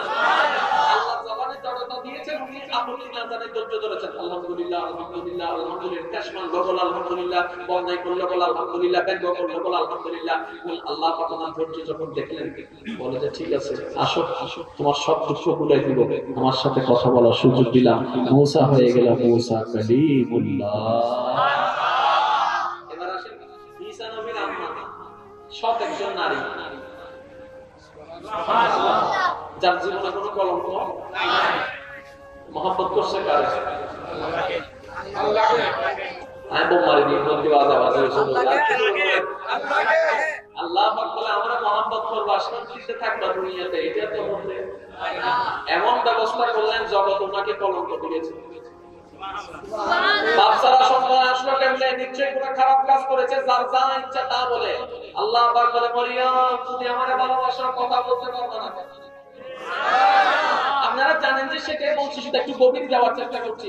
যদি আমরা মহব্বত করো টু শব্দ করতে পারবে না, যদি আমরা মহব্বত করো চোখের পানি ফেলাইতে পারবে না, কলঙ্ক সহ্য করতে হবে। কারণ মওলার পেলে প্রেমের কলঙ্কটা একদিন অলংকার হয়ে যায়, অলংকার হয়ে যায়, অলংকার হয়ে যায়। এবার ঈসা নবী যখন দুনিয়াতে চলে আসলেন, বদনাম আরো বেড়ে গেল, দুর্নাম আরো বেড়ে গেল। ঈসা নবীর আম্মাকে যার যা মন চায় তা বলছে, বাপ নিয়ে কথা বলছে, নানা নিয়ে কথা বলছে, বংশ নিয়ে কথা বলছে, সততা নিয়ে কথা বলছে, চরিত্র নিয়ে কথা বলছে। শোনার পর শোনা সহ্য করতে আছে, ধৈর্য ধরতে আছে, শুনতে আছে, ধৈর্য ধরতে আছে, শুনতে আছে, ধৈর্য ধরতে আছে। আল্লাহ পাকের যেই দিন ওনার ধৈর্য ধরাটা পছন্দ হয়ে গেল, এবার আল্লাহ পাক বলে মরিয়ম আজকের দিনে কেউ প্রশ্ন করলে খবরদার তুমি উত্তর দিও না, তুমি উত্তর দিও না, তুমি উত্তর দিও না। আজকে যা করার আমি করব, আজকে যা করার আমি করব। ও আল্লাহ আমি কি করব? বলে যে তোমাকে যখনই তোমার চরিত্র নিয়ে প্রশ্ন করবে, তুমি আঙ্গুলটা ওই ছোট বাচ্চা ঈসার দিকে করে দাও, ঈসার দিকে করে দাও, ঈসার দিকে করে দাও। এবার যখন তারা প্রশ্ন করতে আসলো, ওনারা বলে যে আমার সাথে কথা বলো না, এই বাচ্চার সাথে কথা বলো। তারা সেই দিন বলেছিল বাচ্চাকে কি প্রশ্ন করব? তারা তো জানে না বাচ্চা, সব বাচ্চা বাচ্চা হয় না, সব বাচ্চা বাচ্চা হয় না, কিছু বাচ্চা দাদাদের চাইতে বড় হয়ে যায়। তারা তো সেটা বুঝতে পারে নাই। যখন আঙ্গুলটা ঈসা নবীর দিকে করলো, এবার ঈসা নবী বলে খবরদার আমার আম্মাকে কেউ অপবাদ দিও না, আনা আব্দুল্লাহ, আমি আল্লাহর বান্দা এসেছি তোমাদের জন্য রাসূল হয়েছি।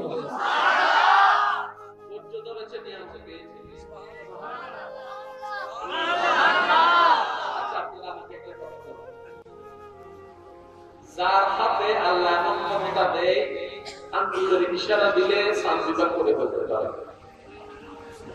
ওনার মাইর খাওয়া লাগে না, জোরে বলে না। ওনার বাপের খুদ আছে ওনাকে না রাখে না। কিন্তু নবী রাহমাতুল্লাহি আলাইহি তায়েফের ময়দানে আঘাতের শিকার হয়েছে। ইয়া রাসূলুল্লাহ আপনি যদি একবার ইশারা করতেন জমিনকে, এই তাদেরকে ধর, সাথে সাথে জমিন তাদেরকে গিলে খেয়ে ফেলতো, আপনি বললেন না কেন? এবার নবী রাহমাতুল্লিল আলামিন বলে আমি গজব দাতা হিসেবে আসি নাই, আমি রহমত দাতা হিসেবে এসেছি। সুবহানাল্লাহ। আর একটু জোরে বলেন না সুবহানাল্লাহ। আপনারা শুনলে কিছুদিন আগে আমি কিতাব পড়তে পড়তে হঠাৎ একটা ওয়াকিয়া আমার নজরে এসেছে। এই নজরে আসার পর আমি নিজে স্তব্ধ হয়ে গেলাম। জীবনে কখনো আমার পড়াও হয় নাই, শোনাও হয় নাই। আমির হামজা নবীর চাচা, এটা আপনারা সবাই জানেন। নবীকে অধিক বেশি মহব্বত করতেন। উনি গেলেন শিকারে। উনি গেলেন কোথায়? শিকারে। শিকার থেকে আসার পরে শুনলেন ওনার বাতিজা মুহাম্মদকে কে জানি মারছে। নাউজুবিল্লাহ বলবেন না? আর একটু জোরে নাউজুবিল্লাহ। ওনার বাতিজা মুহাম্মদকে কে জানি মারছে। এই কথা শোনার সাথে সাথে একদিকে সফর থেকে আসলো, অন্যদিকে কথাটা শুনলো, মেজাজ গরম হয়ে গেল। কে মারলো কে মারলো খবর নেওয়ার পরে শুনতে পেল আবু জাহেল আমার নবীকে আঘাত করেছে। উনি সাথে সাথে ওই আবু জাহেলের কাছে গিয়ে জানা দেওয়া দিয়ে দিয়েছে। আর একটু জোরে জানা দেওয়া দিয়ে দিয়েছে। এবার খুঁজতে লাগলো মুহাম্মদ কোথায়, মুহাম্মদ কোথায়। খুঁজতে খুঁজতে পেল কাবা শরীফের সেহেনের মধ্যে বসে আছে। বলেন না সুবহানাল্লাহ।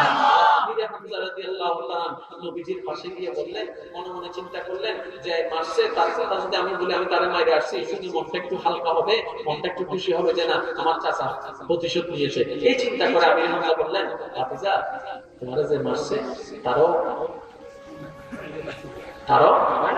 একদম দিছি, আমি ভালো করে দিছি। এই কথা শোনার সাথে সাথে আপনার আমার নবী কি বলেছিলেন জানেন? চাচা আপনি এটা কি করেছেন? কেন তুমি খুশি হও নাই? না আমি তো মায়ের পরিবর্তে মায়ের দিতে আসি নাই, আমি তো মায়ের পরিবর্তে মহব্বত দিতে এসেছি।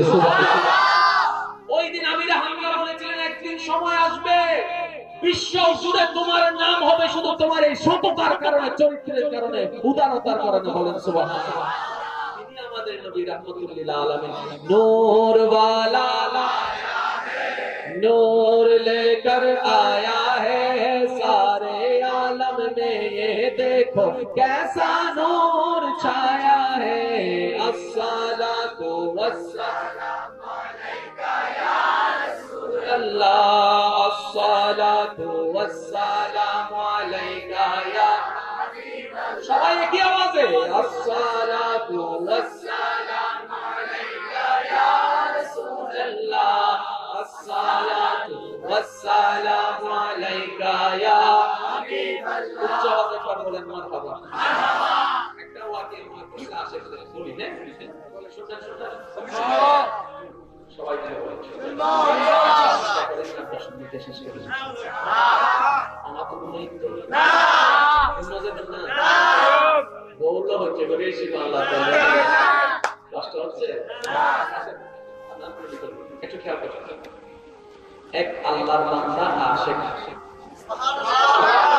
আশিকের কথা বলছে আল্লাহর ঘর তাওয়াফ করছে আল্লাহর ঘর মনে রাখবেন কিছু বান্দার আল্লাহর নিয়ামতের এমন অধিকারী হয়েছে যাদের অন্তরে আল্লাহ পাক দুইটা চোখ খুলে দিয়েছেন দুইটা কান খুলে দিয়েছেন হাদিসের ভাষায় ইন্না ফিল কলবে আইনানে ওয়া উজনানে নিশ্চয়ই প্রত্যেকটি মানবের কলবের ঘরে দুইটা চোখ আছে দুইটা কান আছে যেগুলা গুনার কারণে বন্ধ হয়ে যায় আবার আল্লাহর প্রেম সাগরে ডুব দিলে ইবাদতের সাথে সাথে সেটা আবার জিন্দাও হয়ে যায় চোখ খুলে যায় বলেন সুবহানাল্লাহ চোখে লিমিটেড দেখে অন্তরের চোখে আনলিমিটেড দেখে যতটুকু আল্লাহ দেখায় অন্তরের কানটা আনলিমিটেড শুনে কিন্তু এই কানটা নির্দিষ্ট সীমা শুনে যার অন্তরের চোখ খুলে যায় এমন অনেক কিছুই তারা দেখে শুনে যেটা আপনি আমি দেখিও না শুনিও না এমন একটা বান্দা আল্লাহ বান্দা অফ করছে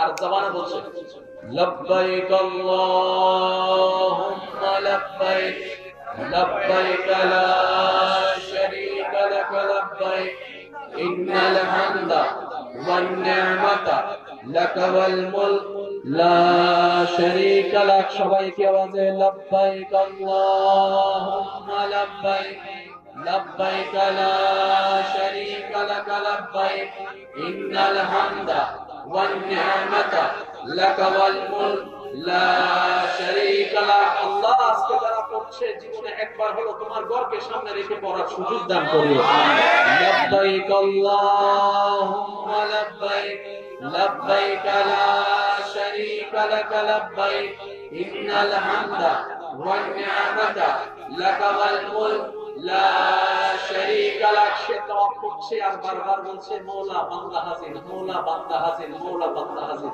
অদৃশ্য থেকে আওয়াজ আসে তোমার হাজিরা কবুল হয় নাই তোমার হাজিরা কবুল হয় নাই তোমার হাজিরা কবুল হয় নাই সে বলতেই আছে মওলা হাজির অদৃশ্য থেকে আওয়াজ আসে তোমার হাজিরা কবুল হয় নাই অনেকের কাছে এটা অদ্ভুত লাগতে পারে আমরা সেই জগতের না আমাদের কাছে অদ্ভুত লাগবে আমরা যদি মওলার প্রেম জগতে গিয়ে চোখ খুলে ফেলতাম এটা আমাদের কাছে অদ্ভুত লাগতো না কারণ একটা অ্যাটাচমেন্ট এর বিষয় আছে সে বলতে আছে মওলা আমি হাজির ওখান থেকে অদৃশ্য থেকে আওয়াজ আসে তোমার হাজিরা কবুল করা ওই তাওয়াফকারীর ভিতরে একজন আল্লাহর প্রিয় বান্দা ছিল যে আল্লাহর রহমতের খুব কাছে তিনি সেই আওয়াজটা শুনছিলেন শোনার পরে তাওয়াফ শেষ করার পরে ওনাকে ডাকলেন বলে যে ভাই আপনি বারবার বলছেন লাব্বাইক অদৃশ্য থেকে আমি আওয়াজ কেন জানি শুনছিলাম লা লাব্বাইক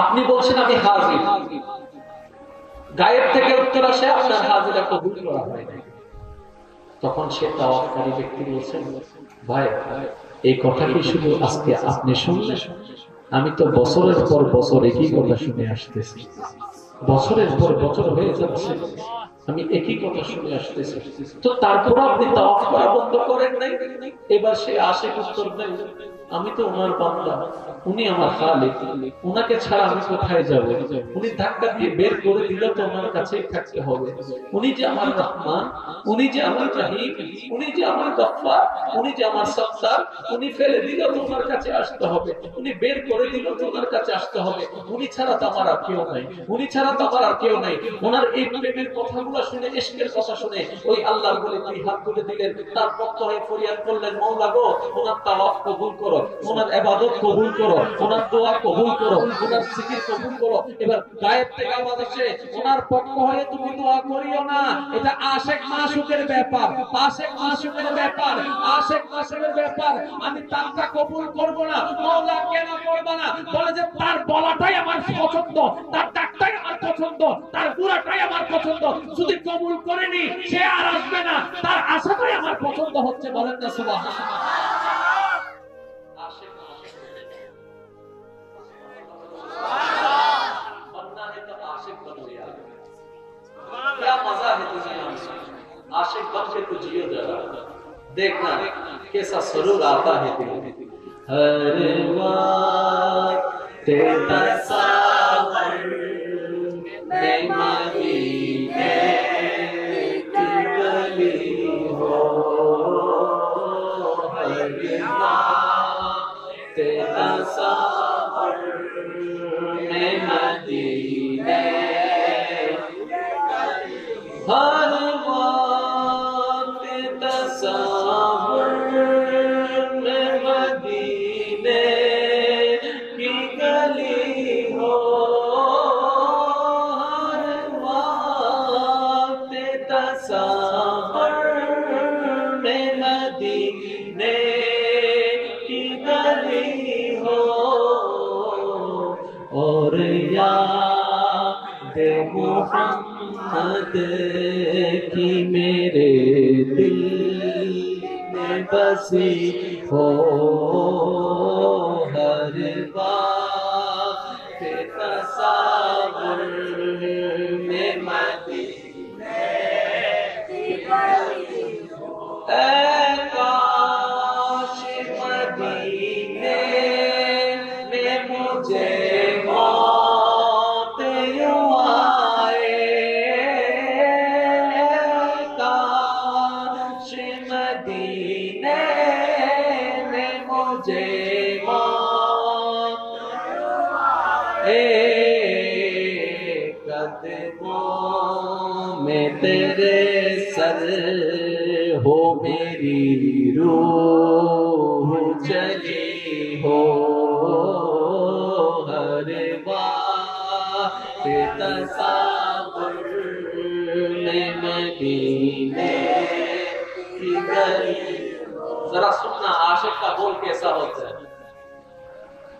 आहा, आशिक केमन करे बोले, आका का दादा ए जहन्नम तू भी सुन ले, आका का दादा ए जहन्नम तू भी सुन ले, वो कैसे जले जो के गुलामे मदनी हो, वो कैसे जले जो के गुलामे मदनी हो, हर वक्त तस्वर में मदीने की गली हो। आवाज़ बोलो सुभान अल्लाह। आशिक যারা হয় তারা জান্নাতের দৌড় করে না, জাহান্নামকে ভয় পায় না, তারা জাহান্নামের চাইতে বেশি ভয় পায় আল্লাহর নারাজিকে, নবীর নারাজিকে। তারা জান্নাতের লোভ করে না, তারা চায় একবার যদি মওলার দিদার পায়। একবার যদি আপনারা সূরা ইয়াসিন একটু যদি মনোযোগ দিয়ে পড়েন, ওখানে একটা আয়াতের অংশ বিশেষ আছে, সালামুন কাওলুম মির রাব্বির রহিম। ও মওলা, এটা তুমি কি বললা? বলে যে জান্নাতীরা যখন জান্নাতে যাবে, জান্নাতের সৌন্দর্য তারা যখন উপভোগ করবে, হুর গিলমা যখন তারা পাবে, সারা শহর যখন তারা দেখবে, ফল ফলাদি যখন তারা খাবে, জান্নাতের সৌন্দর্য অসীম সৌন্দর্য। এই সৌন্দর্যের ভিতরে আমার জান্নাতি যারা আছে তাদের জন্য এই নিয়ামত শেষ নয়, এর চেয়ে একটা বড় নিয়ামত আছে, এর চেয়ে একটা বড় নিয়ামত আছে, এর চেয়ে একটা বড় উপহার আছে। বন্ধুরা, সেটা কি? সালামুন কাওলুম মির রাব্বির রহিম। সেই দিন জান্নাতীদেরকে আমি আল্লাহর পক্ষ থেকে সালাম দেওয়া হবে। সুবহানাল্লাহ। আল্লাহ আপনাদেরকে সালাম দিবে যখন জান্নাতে যাবেন। সুবহানাল্লাহ। আরেকটু জোরে বলেন না, সুবহানাল্লাহ। জান্নাতে যাবে কারা? যারা নবীর প্রেম দিয়ে জীবন সাজাবে, আল্লাহর ভয়ে জীবন সাজাবে, আল্লাহর ওলিদের পথাঙ্ক অনুসরণ করবে, সাহাবা আহলে বাইতকে মহব্বত করবে। বলেন না সুবহানাল্লাহ। চট্টগ্রামের চিশতিয়া খানদানের আজিমুশান অন্যতম একটি দরবার হচ্ছে দক্ষিণ সুকসুরি চিশতিয়া আলিয়া দরবার শরীফ। বলেন না সুবহানাল্লাহ। আর একটু জোরে বলেন সুবহানাল্লাহ। আমার নসিব ভালো যে আমার নসবী বংশ সে দরবারে ছায়া পেয়েছে। সুবহানাল্লাহ।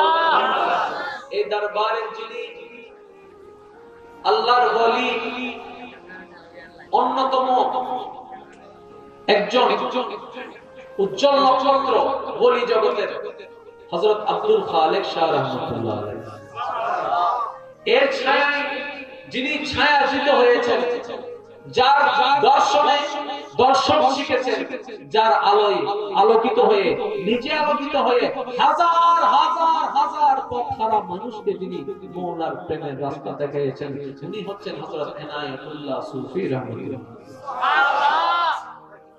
ওনার জীবনে আমাদের দেখার সৌভাগ্য হয়নি, যারা দেখেছেন ওনাদের থেকে শুনেছি আল্লাহর ওলিদের চরিত্র কেমন হয়। শুধু একটুখানি বলতে চাই, যে জবান আল্লাহ দিয়েছেন কথা বলার জন্য, এই জবান দিয়ে কাউকে কষ্ট দেওয়া তো দূরের কথা, বড় করে কখনো একটা ডাক পর্যন্ত দেন। আর একটু জোরে বলেন না।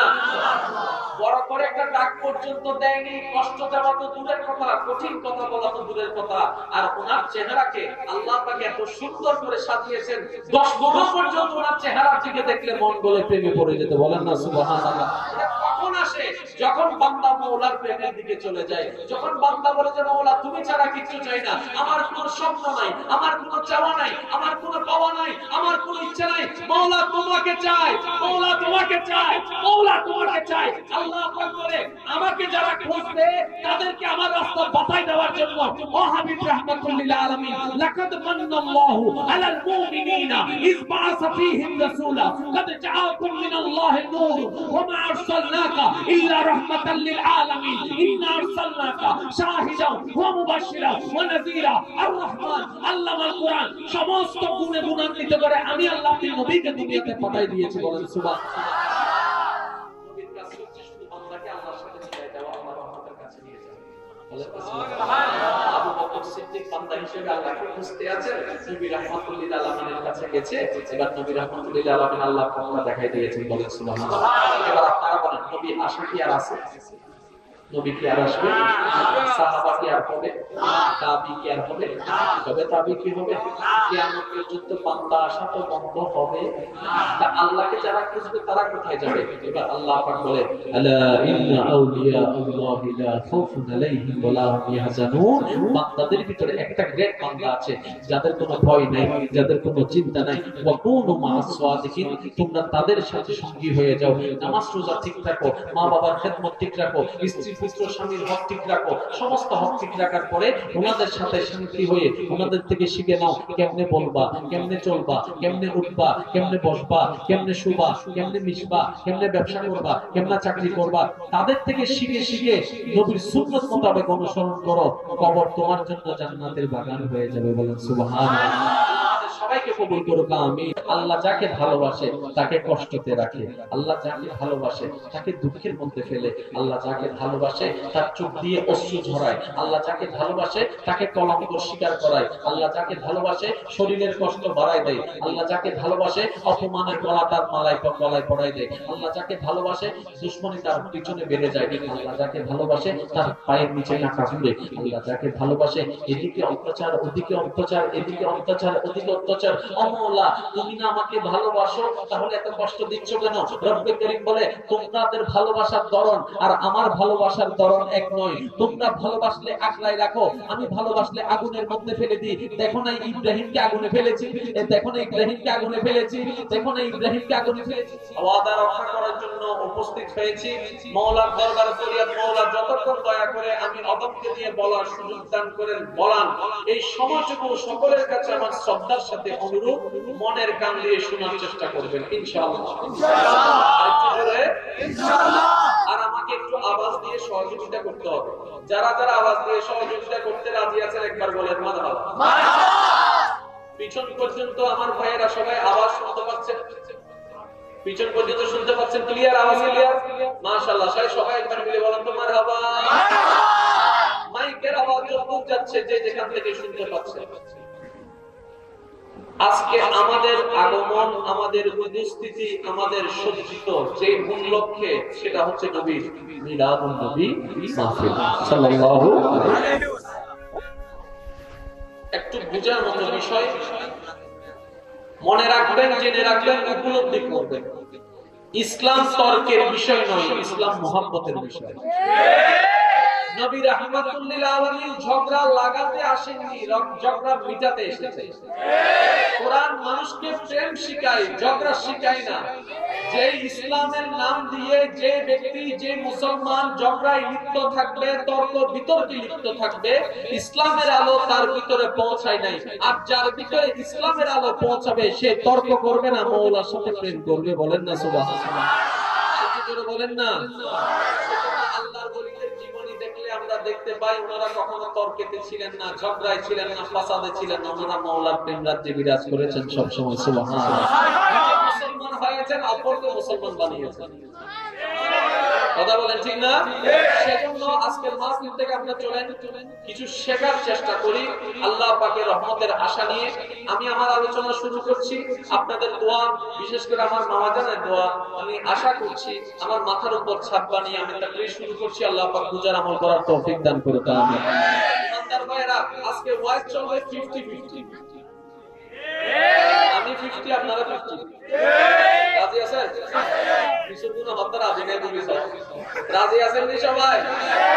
হাত দিয়া তো 50-50 করে ফেলবে না, তাই আবার আজকে ওয়াজ চলবে 50-50 ইনশাআল্লাহ। রাজি আছেন? আমি আপনাদেরকে কিছু বলবো, আপনারা আমাকে কিছু বলবেন। যখনই কোন নবীর নাম আপনি আমি উচ্চারণ করি, নামের শেষে আমরা একটা জিনিস ব্যবহার করি, সেটা হচ্ছে কি? আদম নবীর নামের পরে আমি বলতে যাব, আপনারা শুধু শেষেরটা বলবেন। হযরত আদম, আমার মনে হয় আওয়াজটা একটু বড় হতে পারে। হযরত আদম, হযরত শীশ, হযরত দাউদ, হযরত ইব্রাহিম, হযরত ইসমাইল, হযরত ইসহাক, হযরত ইউসুফ, হযরত দানিয়াল, হযরত শামউন, হযরত ইউনুস, হযরত ইউনুস, হযরত মুসা, হযরত ঈসা, হযরত ইসহাক, হযরত মুহাম্মদ আলাইহিস সালাম বলেন না? আলাইহিস সালাম বলেন না? মাইকের আওয়াজ দূর যাচ্ছে। এই বাবা, এই বাবা, এই ইশারা করতে হবে। আপনারা সাল্লাল্লাহু আলাইহি ওয়াসাল্লাম বলেন নাই? আমরা সাল্লাল্লাহু আলাইহি ওয়াসাল্লাম বলেছি। আমরা আলাইহিস সালাম বলি নাই।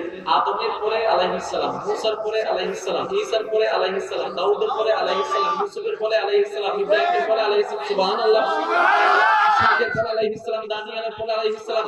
আদম থেকে ঈসা সমস্ত নবী আল্লাহর গ্রেডেড বান্দা, আফজল বান্দা, যাদের কোনো দোষ নাই, যাদের কোনো ভুল নাই, যাদের কোনো গুনাহ নাই, যারা হচ্ছে আল্লাহর পছন্দ, যারা হচ্ছে আল্লাহর বাছাইকৃত, তারা কারা? আদম, সফিউল্লাহ, মুসা, কালিমুল্লাহ, ঈসা, রূহুল্লাহ, দাউদ, খলিফাতুল্লাহ, বড় বড় গ্রেডেড নবী রাসূল। আদম থেকে ঈসা সমস্ত নবী রাসূলের নাম যখন আপনার আমার জবানে চলে আসে, তখন আপনার আমার সম্বোধন করতে হয় আলাইহিস সালাম, আলাইহিস সালাম, আলাইহিস সালাম, আলাইহিস সালাম। কিন্তু যখনই কামলিওয়ালা, হায়াতুন নবী, জিন্দা নবী, মায়ান নবী, নূরের নবী, আটখানা জান্নাতের মালিক নবী, দো জাহানের বাদশা নবী, গুনাহগার উম্মতের শাফাআতকারী নবীর নাম যখন মুখের মধ্যে আসে, তখন আমরা যখন আলাইহিস সালাম বলার জন্য প্রস্তুত হই, রব্বে করিম বলে আলাইহিস সালাম বলিও না, আলাইহিস সালাম বলিও না, আলাইহিস সালাম বলিও না। তো মাওলা আমরা কি বলবো? আদমের পরে আলাইহিস সালাম বলেছি, রব্বে করিম বলে আলাইহিস সালাম বলিও না, বলো সাল্লাল্লাহু আলাইহি ওয়াসাল্লাম, সাল্লাল্লাহু আলাইহি ওয়াসাল্লাম। ও মাওলা, আদম তোমার নবী, মুসাও তোমার নবী, আদম তোমার নবী, মুহাম্মদ তোমার নবী, মুসাও তোমার নবী, মুহাম্মদ তোমার নবী। নামের পার্থক্য তুমি করে দিলা কেন? এবার রব্বে করিম বলে আদম আমার, মুহাম্মদ আমার, নামের পার্থক্য করে দিয়েছি যেন জ্ঞানী গরীব বান্দারা বুঝতে পারে আমার নবী মুহাম্মদ মুসা ঈসা কারো মতই না। বলেন না সুবহানাল্লাহ। আল্লাহু আকবার।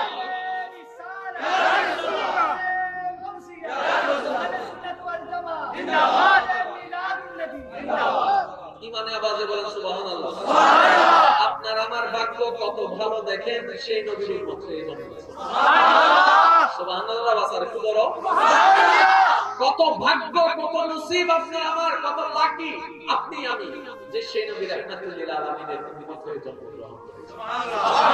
এবার আসেন, মানুষ যখন কোনো ভালোবাসে, ভালোবাসার একটা নিদর্শন হচ্ছে ম্যাচিং ম্যাচিং।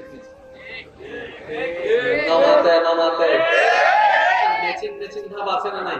আপনারা যখন বিয়ের গায়ে হলুদ অনুষ্ঠান করেন 10 জন বন্ধু মিলে একটা পাঞ্জাবি ছিলেন, মাহফিল কমিটি দেখবেন 10 জন মিলে একটা পাঞ্জাবি ছিলেন, কি আমরা সবাই একদল? আমরা সবাই একদল। এবার আল্লাহ পাক রব্বুল আলামিন ভালোবেসেছেন কাছে, মহব্বত করেছেন কাকে? আমার নবী, আপনার নবী, আমাদের নবীকে। কথা বলেন ঠিক না? খেয়াল করে করে শুনবেন প্রত্যেকটি কথা। আল্লাহ তুমি নবীকে মহব্বত করলা, তো নবীর সাথে কি কোনো কিছু ম্যাচিং রাখলা? মহব্বতের মানে তো ম্যাচিং করতে হয়। Matching is the symbol of love বলা হয়, ম্যাচিংটাকে মহব্বতের একটা নিদর্শন বলা হয়। ও আল্লাহ তুমি হাবিবকে ভালোবেসেছো, এমন ভাবে ভালোবেসেছো আমরা তো শুনেছি। আল্লাহ এই হাবিবকে ভালোবাসার একটা নিদর্শন তো দেখতে চাই। আল্লাহ পাক বলে যে তোমরা গবেষণা করে তো দেখো, তোমরাই খুঁজে পাবা আমি আমার হাবিবকে কেমন শান দান করেছি, মান দান করেছি। বলেন না সুবহানাল্লাহ। এবার একটু খেয়াল করবেন, ষষ্ঠটার নাম হচ্ছে আল্লাহ। আল্লাহ লিখতে 4 হরফ, আলিফ লাম লাম হা।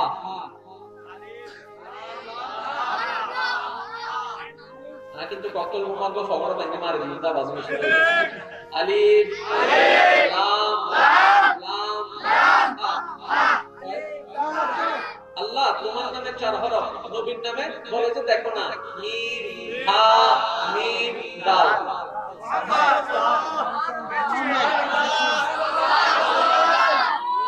আশিকের আওয়াজে বলেন সুবহানাল্লাহ। আল্লাহর নামে 4 হরফ, নবীর নাম এমন ভাবে বাছাই করেছেন যেখানে 4টা হরফ। মাওলা গো ম্যাচিং কি শেষ হয়ে গেল? আল্লাহ পাক বলে যে এখনো তো শুরুই করি নাই, শেষ কোন জায়গা থেকে হবে? এবার গবেষণায় লাগলাম, আল্লাহর নাম এমন হরফ দ্বারা বাছাইকৃত যেই হরফে একটা নুকতা নাই, আলিফে নুকতা নাই, লামে নুকতা নাই, হায়ে নুকতা নাই। বড় আশ্চর্যকর বিষয়, আমার নবীর নামটা গবেষণা করে দেখেন, মিম হা মিম দাল এমন অক্ষর দ্বারা বাছাই করেছেন, একটা নুকতাও আল্লাহ রাখে নাই। বলেন সুবহানাল্লাহ।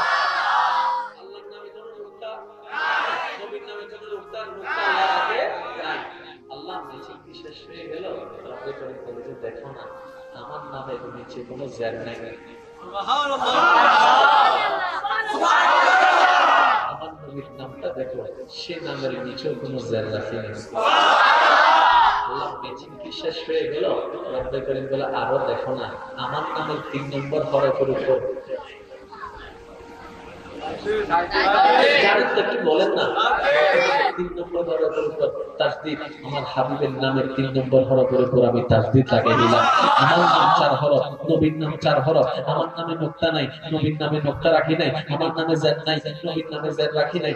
আমার নামে তাসদীদ, নবীর নামে তাসদীদ। ও মাওলা এই নবীকে দুনিয়াতে আসার পরে চন্দ্রজমিনে দাঁড়িয়ে আসমানে চাঁদকে 2 ভাগ করে দেখিয়েছে, আসমানে চাঁদকে 2 ভাগ করে দেখিয়েছে, ডুবন্ত সূর্যকে আবার পাল্টায় দেখিয়েছে, মরা মানুষকে জিন্দা করে দেখিয়েছে, গাছকে ডাকার কারণে গাছ চলে এসেছে, পাথরও যাকে সালাম দিয়েছে। এই রকম অলৌকিকতা দেখে অনেকে তো না বুঝে নবীকে আল্লাহ বলে ফেলতে পারে, খোদাও বলে ফেলতে পারে, অবিশ্বাসের কারণে অবিশ্বাসের কারণে এমন তো করতে পারে। আল্লাহ পাক বলে যে এতটুকু আমি ম্যাচিং রাখি নাই।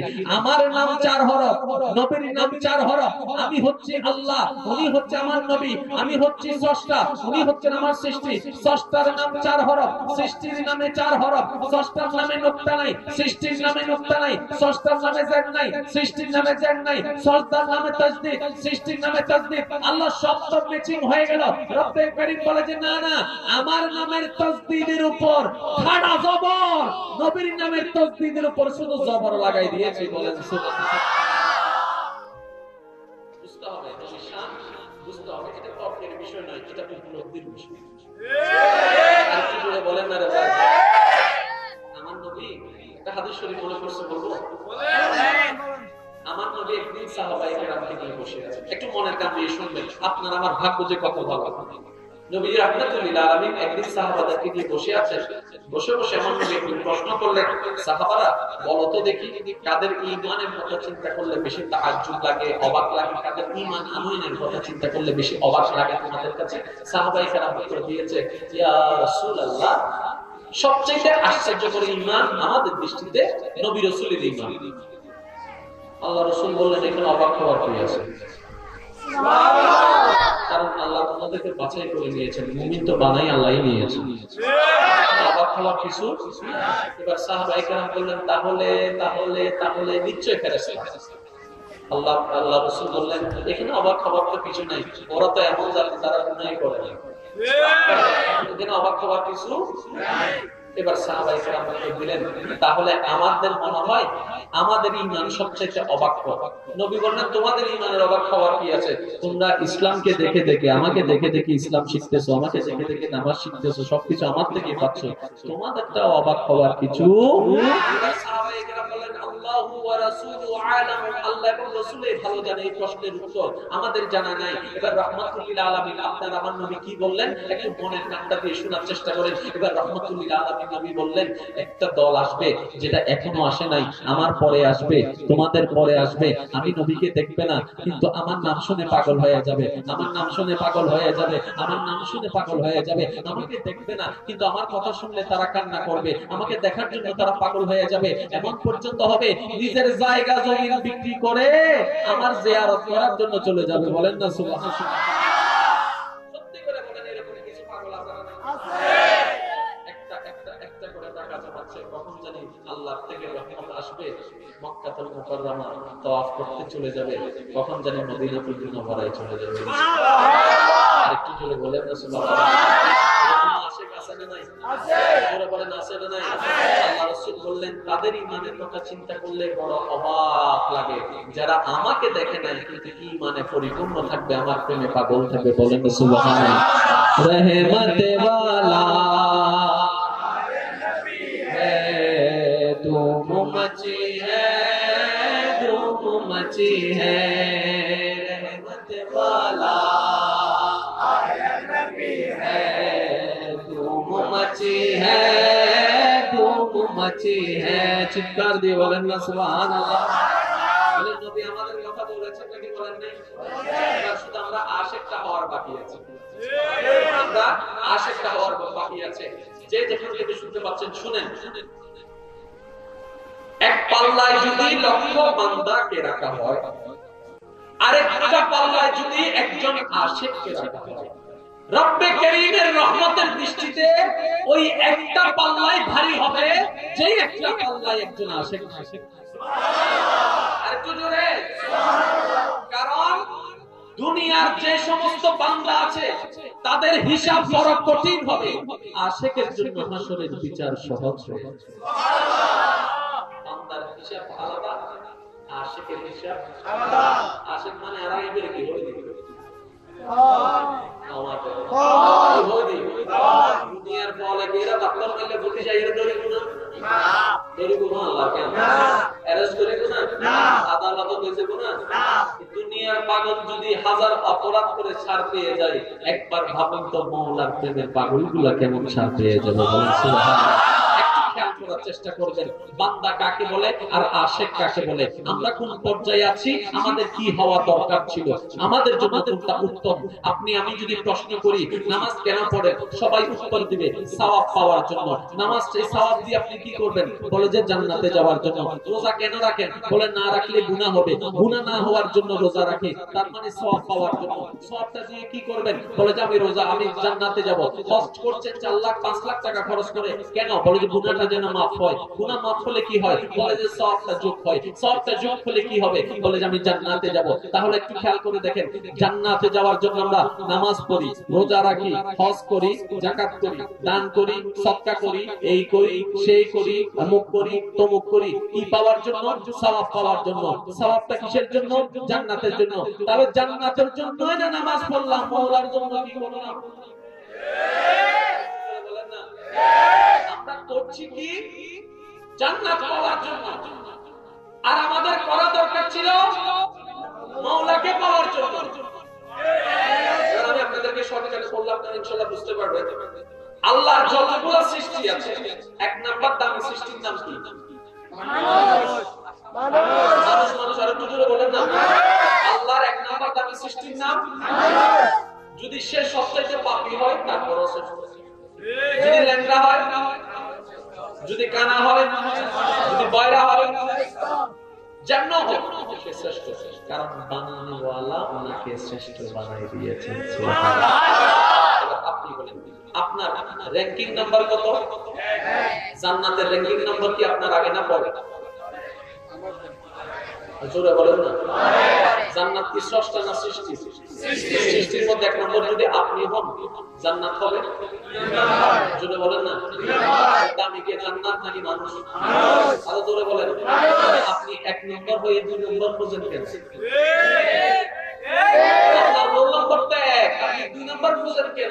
নিজেকে এমন ভাবে নবীর প্রেম দিয়ে সাজাইয়ে এমন ভাবে তৈরি করুন যেন হাসরের ময়দানে যাওয়ার পরে আপনার জান্নাত খুঁজতে না হয়, জান্নাতে মাওলার দরবারে ফরিয়াদ করে বলে, মাওলা গো অমুকের ছেলে অমুক বান্দাটাকে আমাকে দাও, আমাকে দাও, আমাকে দাও।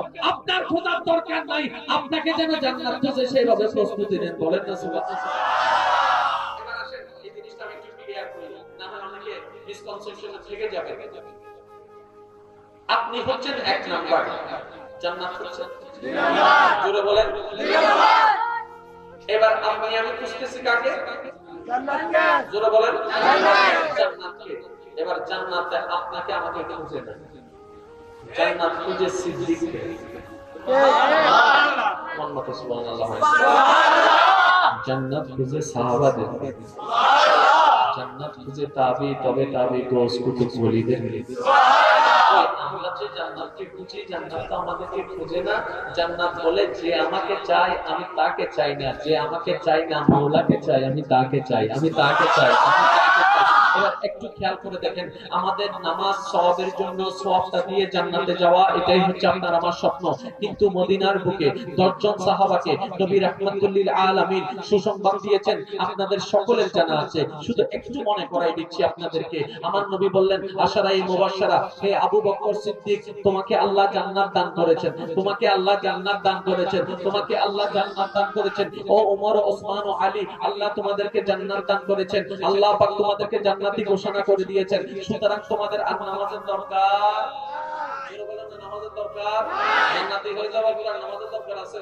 কারণ আমরা নামাজ পড়ি জান্নাত পাওয়ার জন্য, তো জান্নাত যদি পেয়ে যায় নামাজের দরকার নাই। কিন্তু বাস্তবতা কি জানেন? আবু বকর সিদ্দিক রাদিয়াল্লাহু তাআলা যখন শুনেছেন আল্লাহ রাসূল ওনাকে জান্নাতি ঘোষণা দিয়েছেন, পরের দিন সকালে অন্য দিনের মতো আবার সুবহে সাদিকের সময় উঠে গেল। উঠার পরে সে ওযু করতে লাগলো, ওযু করার পরে উনি জায়নামাজে দাঁড়াতে লাগলো, মসজিদে নববীর মধ্যে আসতে লাগলো। এবার আশিকরা দেখে প্রশ্ন করে, ও আবু বকর সিদ্দিক, আপনাকে তো জান্নাতি রাসূল বলেই দিয়েছেন, বলেই দিয়েছেন, বলেই দিয়েছেন, সুবহানাল্লাহ, বলেই দিয়েছেন, আপনি তারপরে ওযু বানাচ্ছেন কেন, গুনাহ জড়াচ্ছেন কেন, আপনি কেন আসছেন, আপনি কেন নামাজে দাঁড়াচ্ছেন? তখন উনি উত্তর দেয়, আমি নামাজটা জান্নাত পাওয়ার জন্য পড়ি নাই, মাওলাকে পাওয়ার জন্য পড়েছি, মাওলাকে পাওয়ার জন্য পড়েছি।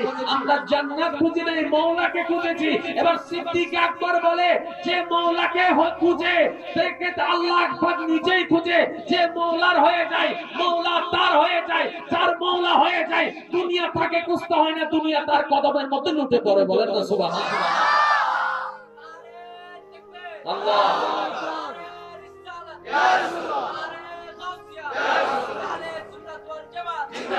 উচ্চ আওয়াজে বলেন সুবহানাল্লাহ।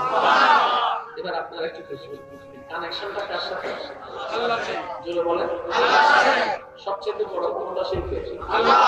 আল্লাহর সাথে যার কানেকশন থাকবে ওর ক্ষমতা কেন? যার ক্ষমতা আল্লাহর সাথে, ওর ক্ষমতা কেন?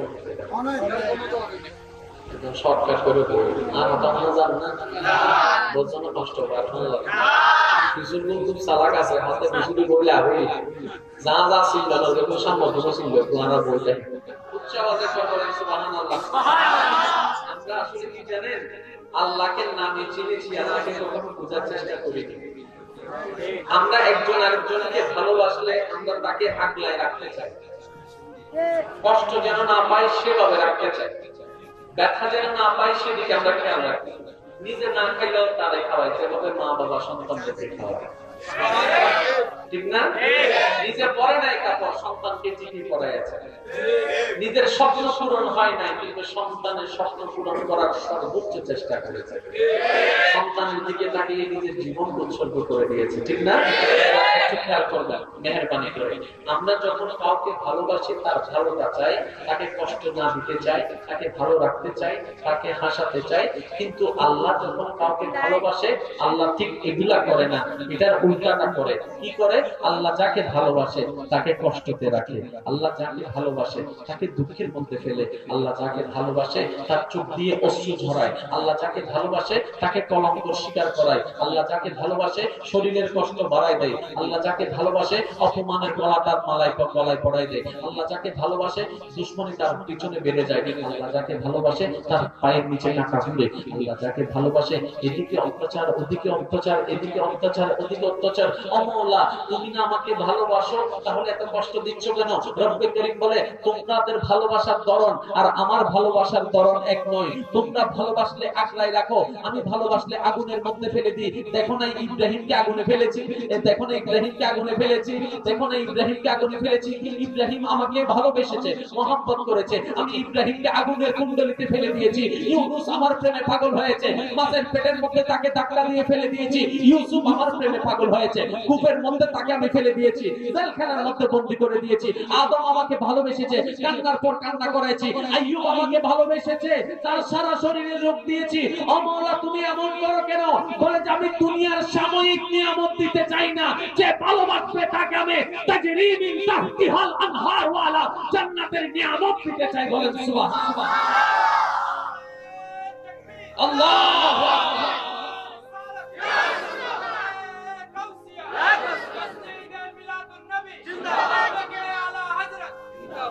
বলেন না সুবহানাল্লাহ। আমরা ভালোবাসলে যখন কষ্ট দিই, কি বলে? তুমি আমাকে ভালোবাসলে কষ্ট দাও কেন?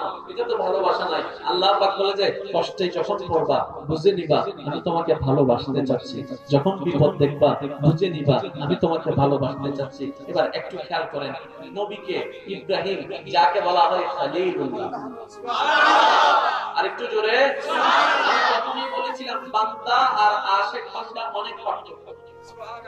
বান্দা আশিক বান্দা এক কথা, বলেন না এক কথা। বান্দা আলাদা, আশিক বান্দা আলাদা।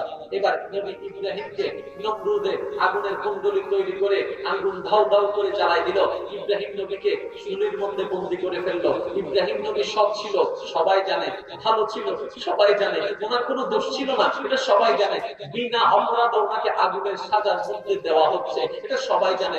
এলাকাবাসী ইব্রাহিম নবীর জন্য চিন্তিত হয়ে মন খারাপ করে ফেললো, অনেকে কান্না শুরু করলো, অনেকে মন ব্যথিত হয়ে গেল, অনেকে সহ্য করতে না পেরে এখান থেকে চলে গেল। সবার চেহারা ইব্রাহিমের দিকে, ইব্রাহিমের দিকে, সবার চেহারা ইব্রাহিমের দিকে। ইব্রাহিমের এই কষ্ট সহ্য করতে পারছে না, কিন্তু বড় অবাক করার বিষয় ইব্রাহিম নবীর চিন্তায় সবাই চিন্তিত, ইব্রাহিমের জন্য সবাই কান্না করছে। যখন নজর সবার ইব্রাহিমের দিকে পড়লো, অবাক করা দৃশ্য সবাই দেখলো, ইব্রাহিমের চেহারায় কোনো টেনশন ছিল না, কোনো ভয় ছিল না, কোনো কান্না ছিল না, কোনো পেরেশানি ছিল না। ও ইব্রাহিম নবী, আপনার টেনশনে সবাই চিন্তিত আর আপনি আগুনে পড়বেন, আপনার কোনো টেনশন লাগে না। এবার ইব্রাহিম নবী বলে তোমাদের টেনশন লাগারও কারণ আছে, আমার টেনশন না লাগারও কারণ আছে। টেনশন না লাগারও কারণ আছে, সুবহানাল্লাহ। টেনশন না লাগারও কারণ আছে, তোমরা কান্না করার কারণ আছে, আমার কান্না না করার কারণ আছে। কারণ তোমরা আগুন দেখছো আর আমি আগুনের ভিতরে আমার মাওলার প্রেম দেখতে পাচ্ছি। বলেন সুবহানাল্লাহ।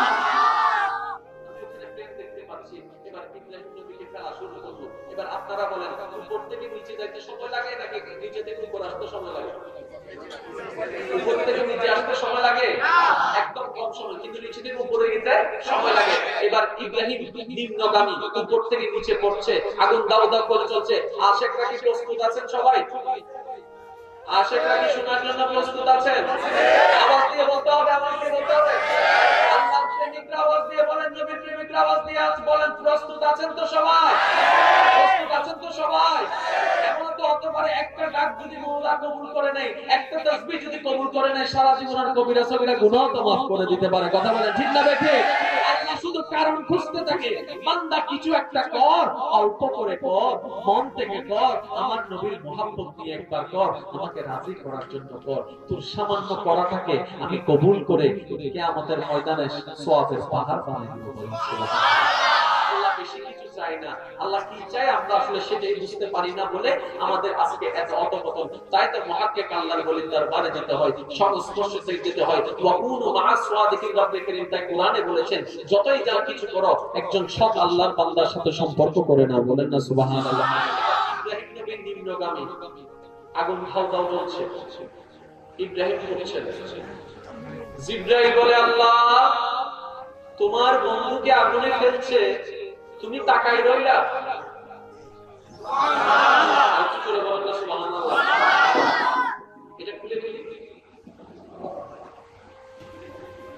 আল্লাহ তোমার বন্ধুকে আগুনে ফেলছে, তোমার দুশমনে, তুমি সহ্য করে রইলা?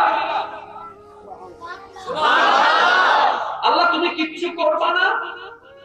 আল্লাহ বলে তোর যদি এত জ্বলে তুই যা, তোর যদি এত লাগে তুই যা।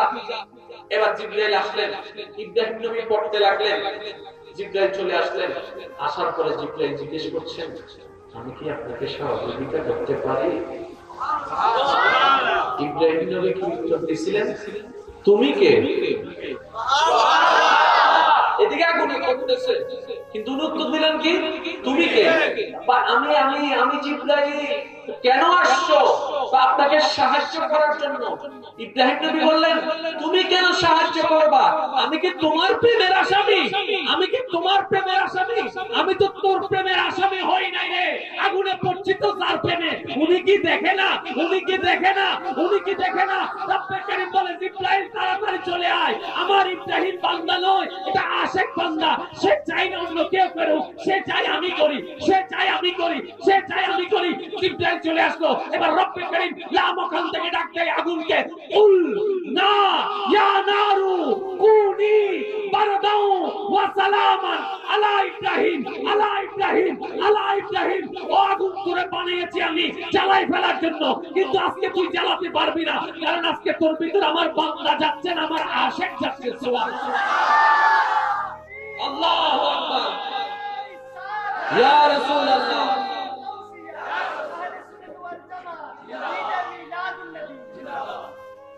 ইব্রাহিম নবী আগুনে পড়লেন।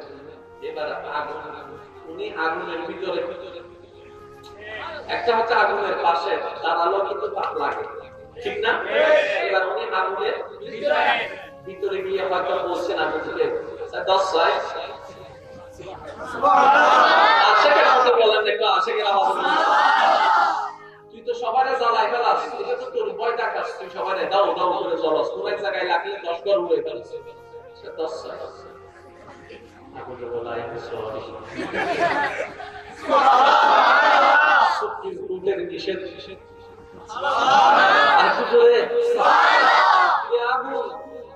তোর তাপ কই? বাইরে দাঁড়াইছি যখন তাপ উড়ে ফেলছে, ভিতরে গেলে তো জ্বালাই ফেলার কথা। কো পারবো না আজকে জ্বালাইতে। কেন? মওলা হুকুম দিয়েছেন, আপনাকে যত্ন করে রাখার জন্য বলেছেন, যত্ন করে রাখার জন্য বলছেন। বাহিরের মানুষ দেখছে, দাও দাও আগুনের কুণ্ডলী, ভিতরে ফুলের বাগান। আল্লাহ কি বলেছেন? আয়াতটা 1000 বার শুনেছেন, কিন্তু কখনো ভেবে দেখার চেষ্টা করিনি বলে প্রেমটা বুঝতে পারিনি। আল্লাহ পাক বলছেন আগুনকে লক্ষ্য করে, কুল না ইয়া নারু কুনি বারদাও ওয়া সালামান আলা ইব্রাহিম। চিৎকার দিয়ে বলেন সুবহানাল্লাহ। এই আগুন আমার ইব্রাহিম তোমার ভিতরে যাচ্ছে, সুতরাং তোমার তাপ কমিয়ে দাও, তোমার তাপ বেনিশ করে দাও, তোমার উত্তপ্ততা বেনিশ করে দাও। তুমি শীতল হয়ে যাও, তুমি ঠান্ডা হয়ে যাও, তুমি ঠান্ডা হয়ে যাও, হয়ে যাও। আল্লাহ ঠান্ডা তো দুই প্রকার, একটা সহ্যশীল আর একটা অসহ্যশীল। আল্লাহ কোনটা হবো? আল্লাহ পাক বলেন ওয়াসালামান, এমন ভাবে ঠান্ডা হও যেন আমার ইব্রাহিমের ঠান্ডায় কষ্ট না পায়, অর্থাৎ আমার আশিক যেন কষ্ট না পায়। আল্লাহ কেমন? যারে ভালোবাসে আগুনও ফেলে আবার পুত্রও দেয় না। বলেন সুবহানাল্লাহ। আপনি আমি তো কষ্ট পাইলে সিল্লাহ লাগে, আমরা বুঝি না আল্লাহ ভালোবাসলে কষ্ট দেয়। শেষ করে দিয়ে আপনাদের আওয়াজ আমার তাড়াতাড়ি বিরিয়ানি দিলে পরে কষ্ট হচ্ছে আপনাদের। এবার একটু খেয়াল করেন, আইয়ুব আলাইহিস সালামের কথা আপনি আমি জানেন। ওনার অসুস্থের কথা, কষ্টের কথা আপনি আমি জানি, কিন্তু জানার পরও কিছু জানা বাকি থেকে যায়। জানার পরও কিছু জানা বাকি থেকে যায়। হযরত আইয়ুব আলাইহিস সালাম যখন অসুস্থ হয়ে গেলেন, আপনারা জানেন আস্তে আস্তে ওনার সবকিছু ধ্বংস হয়ে গেছেন, সবকিছু নিঃশেষ হয়ে গেছেন। কেন? মাওলার প্রেমের আশা। অপরাধ ছিল একটাই, আল্লাহকে ভালোবেসেছেন।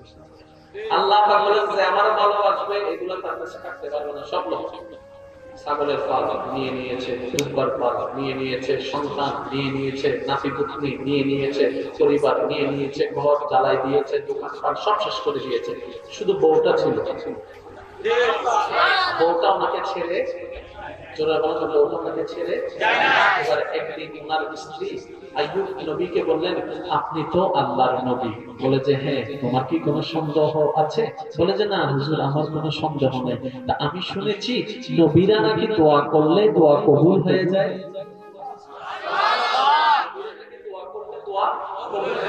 বলে যে হ্যাঁ, কবুল হয়। তাহলে একটা কাজ করেন না, অনেকদিন তো কষ্ট করেছেন, অনেকদিন ধৈর্য ধরেছেন, অনেকদিন সহ্য করেছেন, এই রোগ নিয়ে মানুষের কত নানান কথা বলে। উনি কেমন নবী হলো, নিজেকে ভালো করতে পারে না। উনি কেমন নবী হলো, নিজের উপকার করতে পারে না, মানুষের কি উপকার করবে? নিশ্চয়ই উনি বন্ধ না হয় আল্লাহ ওনাকে এত কষ্ট দিচ্ছে কেন? মানুষের যার যার চিন্তা কি, সে তারা মানুষের মুখ কি আর বন্ধ করে রাখা যায় রে ভাই?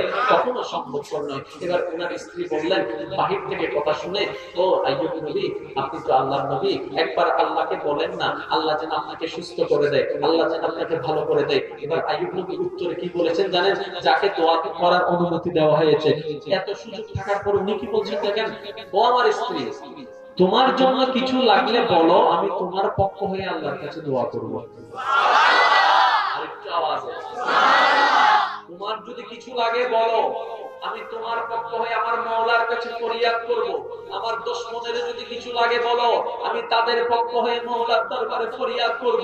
আশেপাশে মানুষের যারা আমাকে ধাক্কা দিয়ে বের করে দিয়েছে তাদেরকেও বলো, তাদের কিছু লাগলে আমি তাদের পক্ষ হয়ে মাওলার কাছে ফরিয়াদ করব।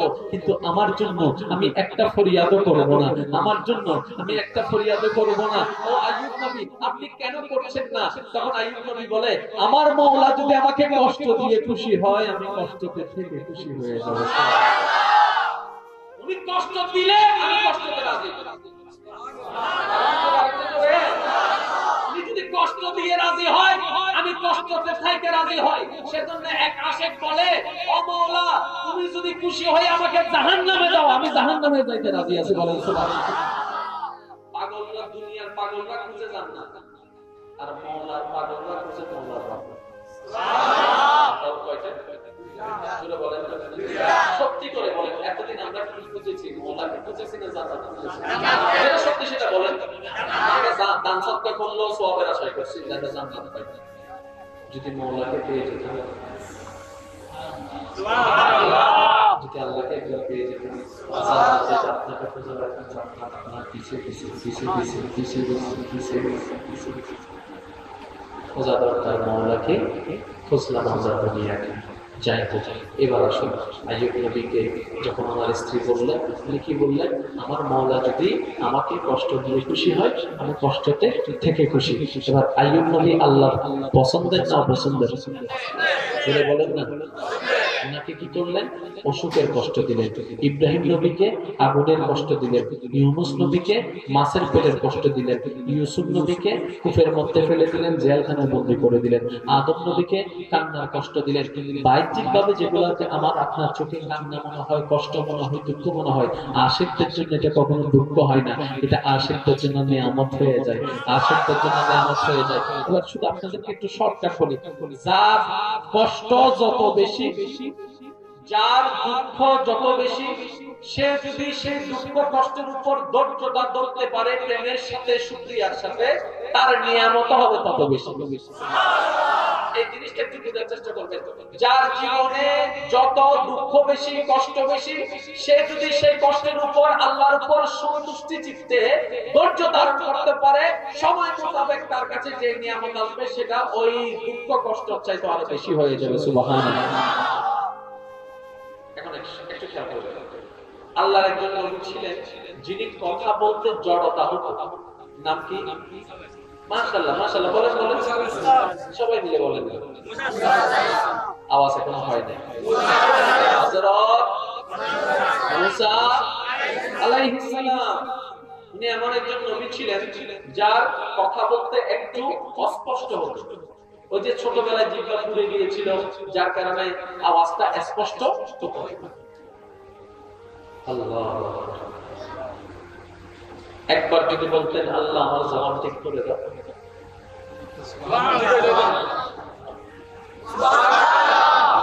সাথে সাথে সবার জন্য দোয়া করে নিজের জন্য একদিন যায় খেয়াল করবেন আশিক যারা আছেন একটু খেয়াল করবেন একদিন যায় 2 দিন যায় সপ্তাহ পার হয় মাস যায় মুসার কথা বলতে কষ্ট হয় কিন্তু আপত্তি করে না নারাজ হচ্ছে না আল্লাহকে নারাজি দেখাচ্ছে না শুকরিয়া আদায় করতে আছে শুকরিয়া আদায় করতে আছে শুকরিয়া করতে আছে একদিন 1 বছর 2 বছর 5 বছর 10 বছর 15 বছর 20 বছর নির্দিষ্ট সময় যাওয়ার পরে এবার আল্লাহ বলে মুসা এতদিন তোমার কথা বলতে কষ্ট হয়েছে অধৈর্য হলো না কেন বলে যে মাওলা তুমি খুশি হয়ে দিয়েছো আমি সেখানে নারাজ হই কেমনে আমি সেখানে নারাজ হই কেমনে তুমি যেটাতে রাজি আমি সেটাতে রাজি কারণ আমার বলতে তো কিছু নাই সবগুলি তো তোমার দান সবগুলিতে তোমার দান এবার আল্লাহ পাক বলে মুসা তোমার ধৈর্য আমার পছন্দ হয়েছে তোমার ধৈর্য আমার পছন্দ হয়েছে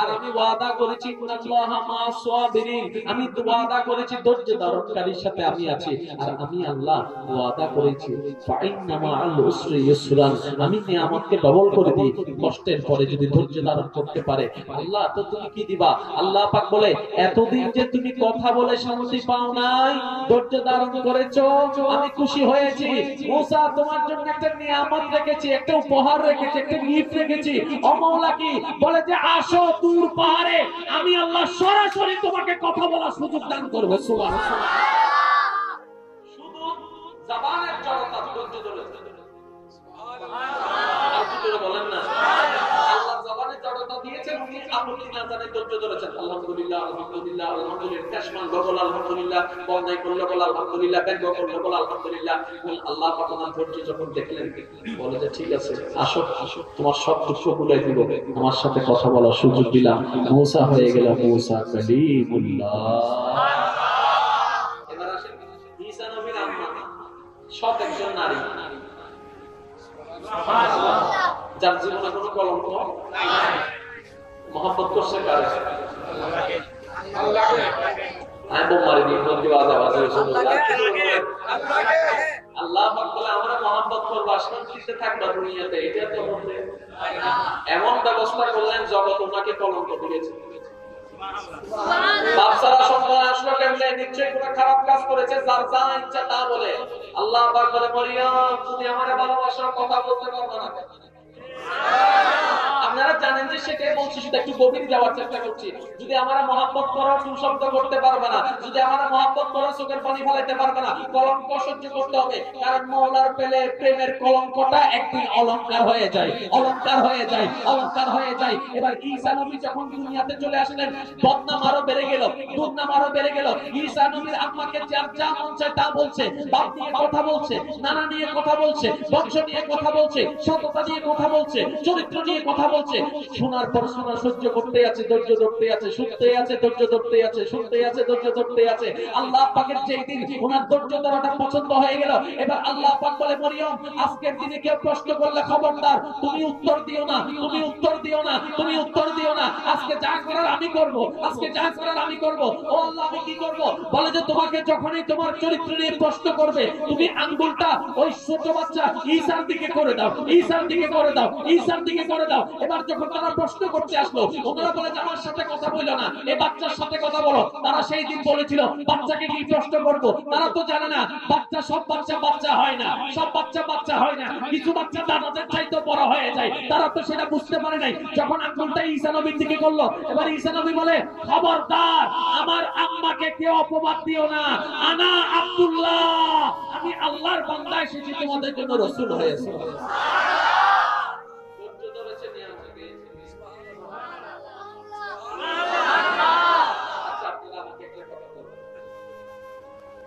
যার হাতে আল্লাহ ক্ষমতা দেয় আঙ্গুলের ইশারা দিলে সানজিবা করে ফেলতে পারে।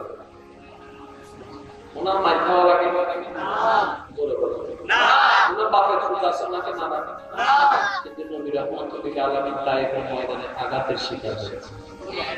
ইয়া রাসূলুল্লাহ, আপনি যদি একবার ইশারা করতেন জমিনকে, এই তাদেরকে ধর, সাথে সাথে জমিন তাদেরকে গিলে খেয়ে ফেলতো, আপনি বললেন না কেন? এবার নবী রাহমাতুল্লিল আলামিন বলে, আমি গজব দাতা হিসেবে আসি নাই, আমি রহমত দাতা হিসেবে আসিছি। সুবহানাল্লাহ। আর একটু জোরে বলেন না সুবহানাল্লাহ।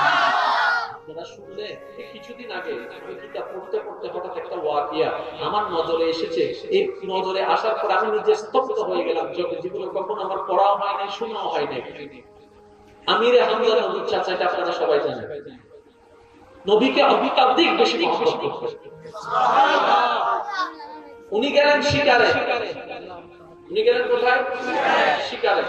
শিকার থেকে আসার পরে শুনলেন ওনার বাতিজা মুহাম্মদকে কে জানি মারছে। নাউযুবিল্লাহ বলতেন না? আর একটু জোরে। নাউযুবিল্লাহ। ওনার বাতিজা মুহাম্মদকে কে জানি মারছে। এই কথা শোনার সাথে সাথে একদিকে সফর থেকে আসলো, অন্যদিকে কথাটা শুনলো, মেজাজ গরম হয়ে গেল। কে মারলো খবর নেওয়ার পরে শুনতে পেল আবু জাহেল আমার নবীকে আঘাত করেছে। উনি সাথে সাথে ওই আবু জাহেলের কাছে গিয়ে জান দেওয়া দিয়ে বসে আরেকটু জোরে দিয়ে দিয়েছে। এবার খুঁজতে লাগলো মুহাম্মদ কোথায়। খুঁজতে খুঁজতে পেল কাবা শরীফের সেহেনের মধ্যে বসে আছে। বলেন না সুবহানাল্লাহ। হামজা রাদিয়াল্লাহু তাআলা নবীজির পাশে গিয়ে বললেন, মনে মনে চিন্তা করলেন যে মারছে, তার কথা যদি আমি বলি আমি তারে মাইরে আসছি, শুনি মনটা একটু হালকা হবে, মনটা একটু খুশি হবে যে না আমার চাচা প্রতিশোধ নিয়েছে। এই চিন্তা করে আমি হামজা বললেন, হাফিজা তোমারে যে মারছে তারও একদম দিছি, আমি ভালো করে দিছি। এই কথা শোনার সাথে সাথে আপনার আমার নবী কি বলেছিলেন জানেন? চাচা আপনি এটা কি করেছেন? কেন তুমি খুশি হও নাই? না, আমি তো মায়ের পরিবর্তে মায়ের দিতে আসি নাই, আমি তো মায়ের পরিবর্তে মহব্বত দিতে এসেছি। সুবহানাল্লাহ। ওই দিন আমির হামজা বলেছিলেন একদিন সময় আসবে বিশ্ব জুড়ে তোমার নাম হবে শুধু তোমার এই সততার কারণে, চরিত্রের কারণে, উদারতার কারণে। বলেন সুবহানাল্লাহ। তিনি আমাদের নবী রাহমাতুল্লিল আলামিন। নূর ওয়ালা नूर लेकर आया है सारे आलम में, ये देखो कैसा नूर छाया है। अस्सलातु वस्सलामु अलैका या रसूल अल्लाह, अस्सलातु वस्सलामु अलैका या हबीब अल्लाह। সবাই একই আওয়াজে अस्सलातु वस्सलामु अलैका या रसूल अल्लाह, الصلاة والسلام عليك يا حبيب الله। উচ্চ আওয়াজে একবার বলেন মারহাবা। মারহাবা। একটা ওয়াকিয়া মহাপুরুষ আশেকদের বলি না, শুনলেন সবাই বলেন সুবহানাল্লাহ। 10 মিনিটে শেষ করে আমার তো মনে হইতো না নজর না বললো হচ্ছে বেশি আল্লাহ তাআলা কষ্ট হচ্ছে না। একটু খেয়াল করুন, এক আল্লাহর বান্দা আশিক, আশিকের কথা বলছে, আল্লাহর ঘর তাওয়াফ করছে। আল্লাহর ঘর মনে রাখবেন, কিছু বান্দা আল্লাহর নিয়ামতের এমন অধিকারী হয়েছে যাদের অন্তরে আল্লাহ পাক দুইটা চোখ খুলে দিয়েছেন, দুইটা কান খুলে দিয়েছেন। হাদিসের ভাষায় ইন্না ফিল কলবে আইনানে ওয়া উজনানে, নিশ্চয়ই প্রত্যেকটি মানবের কলবের ঘরে দুইটা চোখ আছে, দুইটা কান আছে, যেগুলা গুনার কারণে বন্ধ হয়ে যায়। আবার আল্লাহর প্রেম সাগরে ডুব দিলে ইবাদতের সাথে সাথে সেটা আবার জিন্দাও হয়ে যায়, চোখ খুলে যায়। বলেন সুবহানাল্লাহ। চোখে লিমিটেড দেখে, অন্তরের চোখে আনলিমিটেড দেখে, যতটুক আল্লাহ দেখায়। অন্তরের কানটা আনলিমিটেড শুনে, কিন্তু এই কানটা নির্দিষ্ট সীমা শুনে। যার অন্তরের চোখ খুলে যায়, এমন অনেক কিছুই তারা দেখে শুনে যেটা আপনি আমি দেখিও না, শুনিও না। এমন একটা বান্দা আল্লাহ তাআলা অফ করছে, আর জবানে বলছে লব্বাইক আল্লাহুম্মা লব্বাইক لبيك لا شريك لك لبيك إن الحمد والنعمة لك والملك লা শারীকা লাক। সবাই কি আওয়াজে লাব্বাইক আল্লাহুম্মা লাব্বাইক লাব্বাইক লা শারীকা লাক লাব্বাইক ইন্নাল হামদা ওয়ান নি'মাতা লাকা ওয়াল মুলক লা শারীকা লাক। আল্লাহ আজকে যারা পড়ছে জীবনে একবার হলো তোমার ঘরকে সামনে রেখে পড়ার সুযোগ দান করিও। লাব্বাইক আল্লাহুম্মা লাব্বাইক লাব্বাইক লা শারীকা লাক লাব্বাইক ইন্নাল হামদা ওয়ান নি'মাতা লাকা ওয়াল মুলক লা শারীকা লাক। সে তাওয়াফ করছে আর বারবার বলছে মওলা বান্দা হাজির, মওলা বান্দা হাজির, মওলা বান্দা হাজির। অদৃশ্য থেকে আওয়াজ আসে তোমার হাজিরা কবুল হয় নাই, তোমার হাজিরা কবুল হয় নাই, তোমার হাজিরা কবুল হয় নাই। সে বলতেই আছে মওলা হাজির, অদৃশ্য থেকে আওয়াজ আসে তোমার হাজিরা কবুল হয় নাই।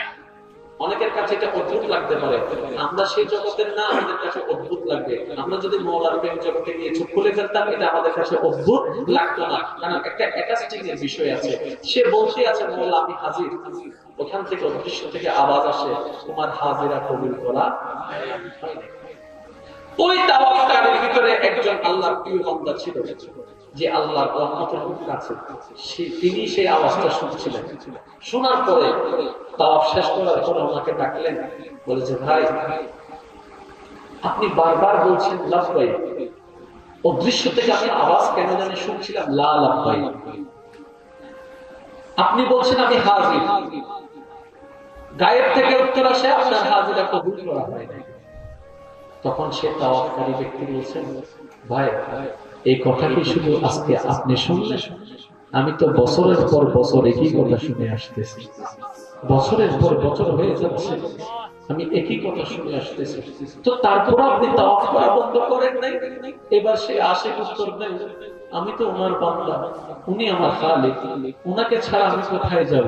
উনি ধাক্কা দিয়ে বের করে দিলে তো ওনার কাছেই থাকতে হবে। উনি যে আমার রহমান, উনি যে আমার রহিম, উনি যে আমার গফফার, উনি যে আমার সত্তার, উনি ফেলে দিলে তো ওনার কাছে আসতে হবে, উনি বের করে দিলে তো ওনার কাছে আসতে হবে। উনি ছাড়া তো আমার আর কেউ নাই, উনি ছাড়া তো আমার আর কেউ নাই।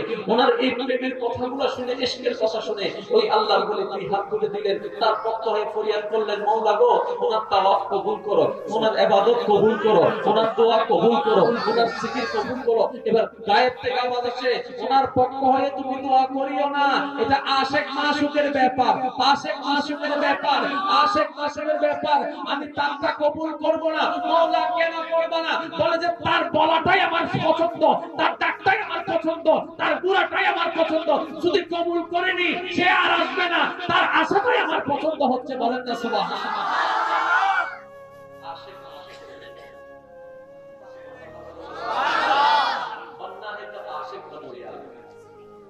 क्या मजा है दुनिया में, आशिक बन के तू जियो जरा, देखना कैसा सुरूर आता है दिल में। हर वक्त तस्वर में मदीने की गली हो, हर वक्त तस्वर में मदीने,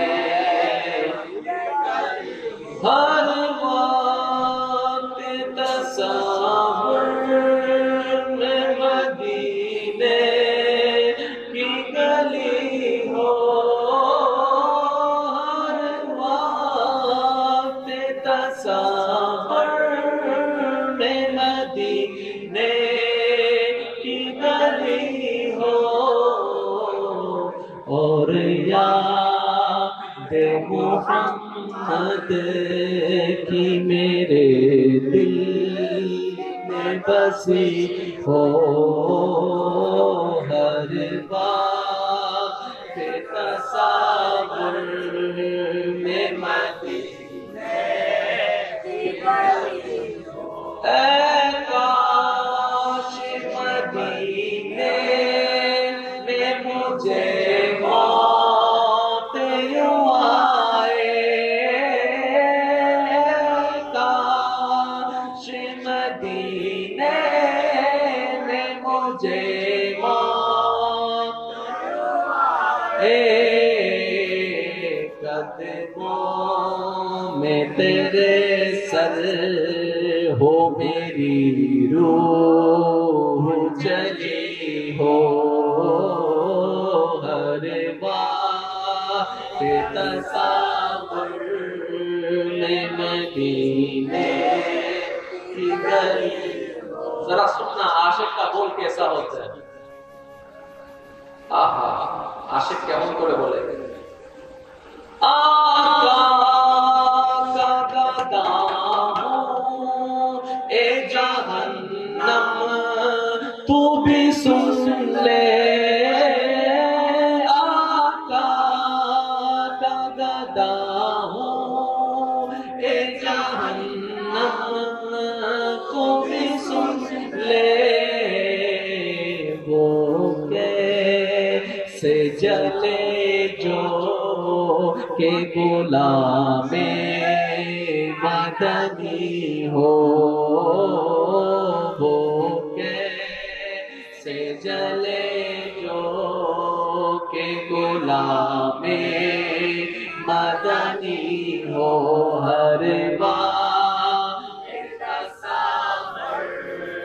में मदीने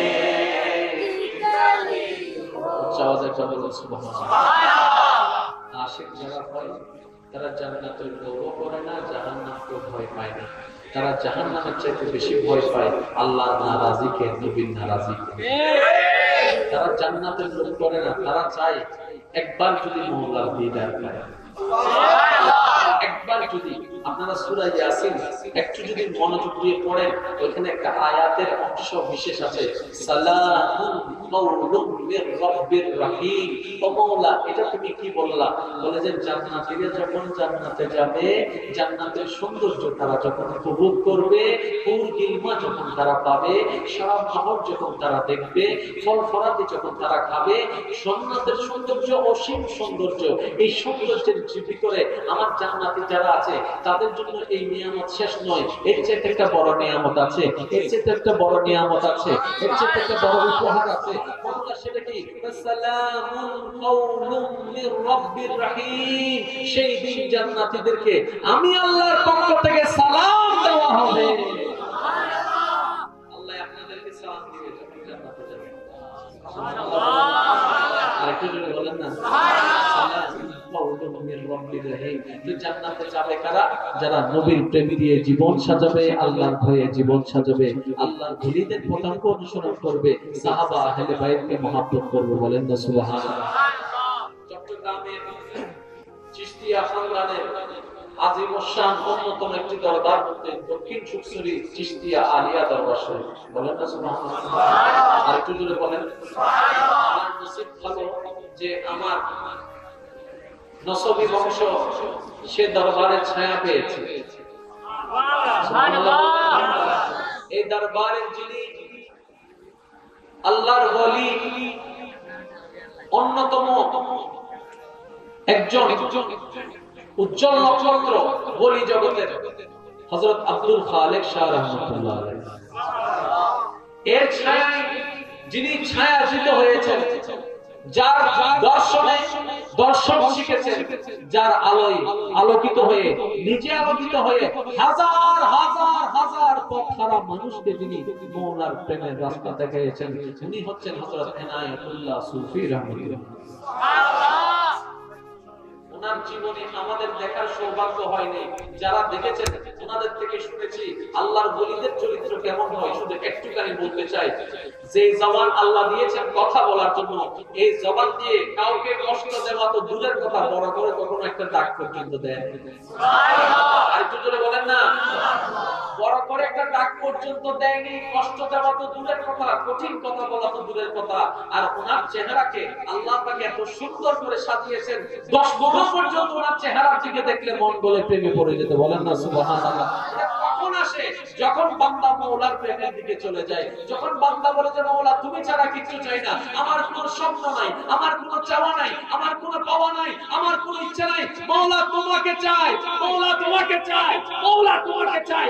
আল্লাহ পাক বলে আমাকে যারা খুঁজবে তাদেরকে আমার রাস্তা বাতাই দেওয়ার জন্য, ও হাবিব রাহমাতুল লিল আলামিন, লাকাদ মান্নাল্লাহু আলাল মুমিনিনা ইয বাআসা ফীহিম রাসূলা কাদ জাআকুম মিনাল্লাহি নূর ওয়া মা আরসালনাকা ইল্লা রাহমাতাল লিল আলামিন ইন্না আরসালনাকা শাহিদান ওয়া মুবাশশিরান ওয়া নাযীরা আর রহমান আল্লামাল কুরআন সমস্ত গুণে গুণান্বিত করে আমি আল্লাহ আপনার নবীকে দুনিয়াতে পাঠিয়ে দিয়েছি বলেন সুবহানাল্লাহ নবীর কাছে হচ্ছে শুধু বান্দাকে আল্লাহর সাথে মিলাই দেওয়া আল্লাহর রহমতের কাছে নিয়ে যাওয়া বলেন সুবহানাল্লাহ আবু বকর সিদ্দিক বান্দা হিসেবে আল্লাহকে খুঁজতে আছেন নবী রাহমাতুল লিল আলামিনের কাছে গেছে এবার নবী রাহমাতুল লিল আলামিন আল্লাহর ক্ষমতা দেখাই দিয়েছেন বলেন সুবহানাল্লাহ এবার আপনারা বলেন নবী আসে কি আর আছে নবী কি আর আসবে সাহাবা কি আর হবে তাবি কি আর হবে তবে তাবি কি হবে কিয়ামত পর্যন্ত বান্দা আসা তো বন্ধ হবে তা আল্লাহকে যারা খুঁজবে তারা কোথায় যাবে এবার আল্লাহ পাক বলে আলা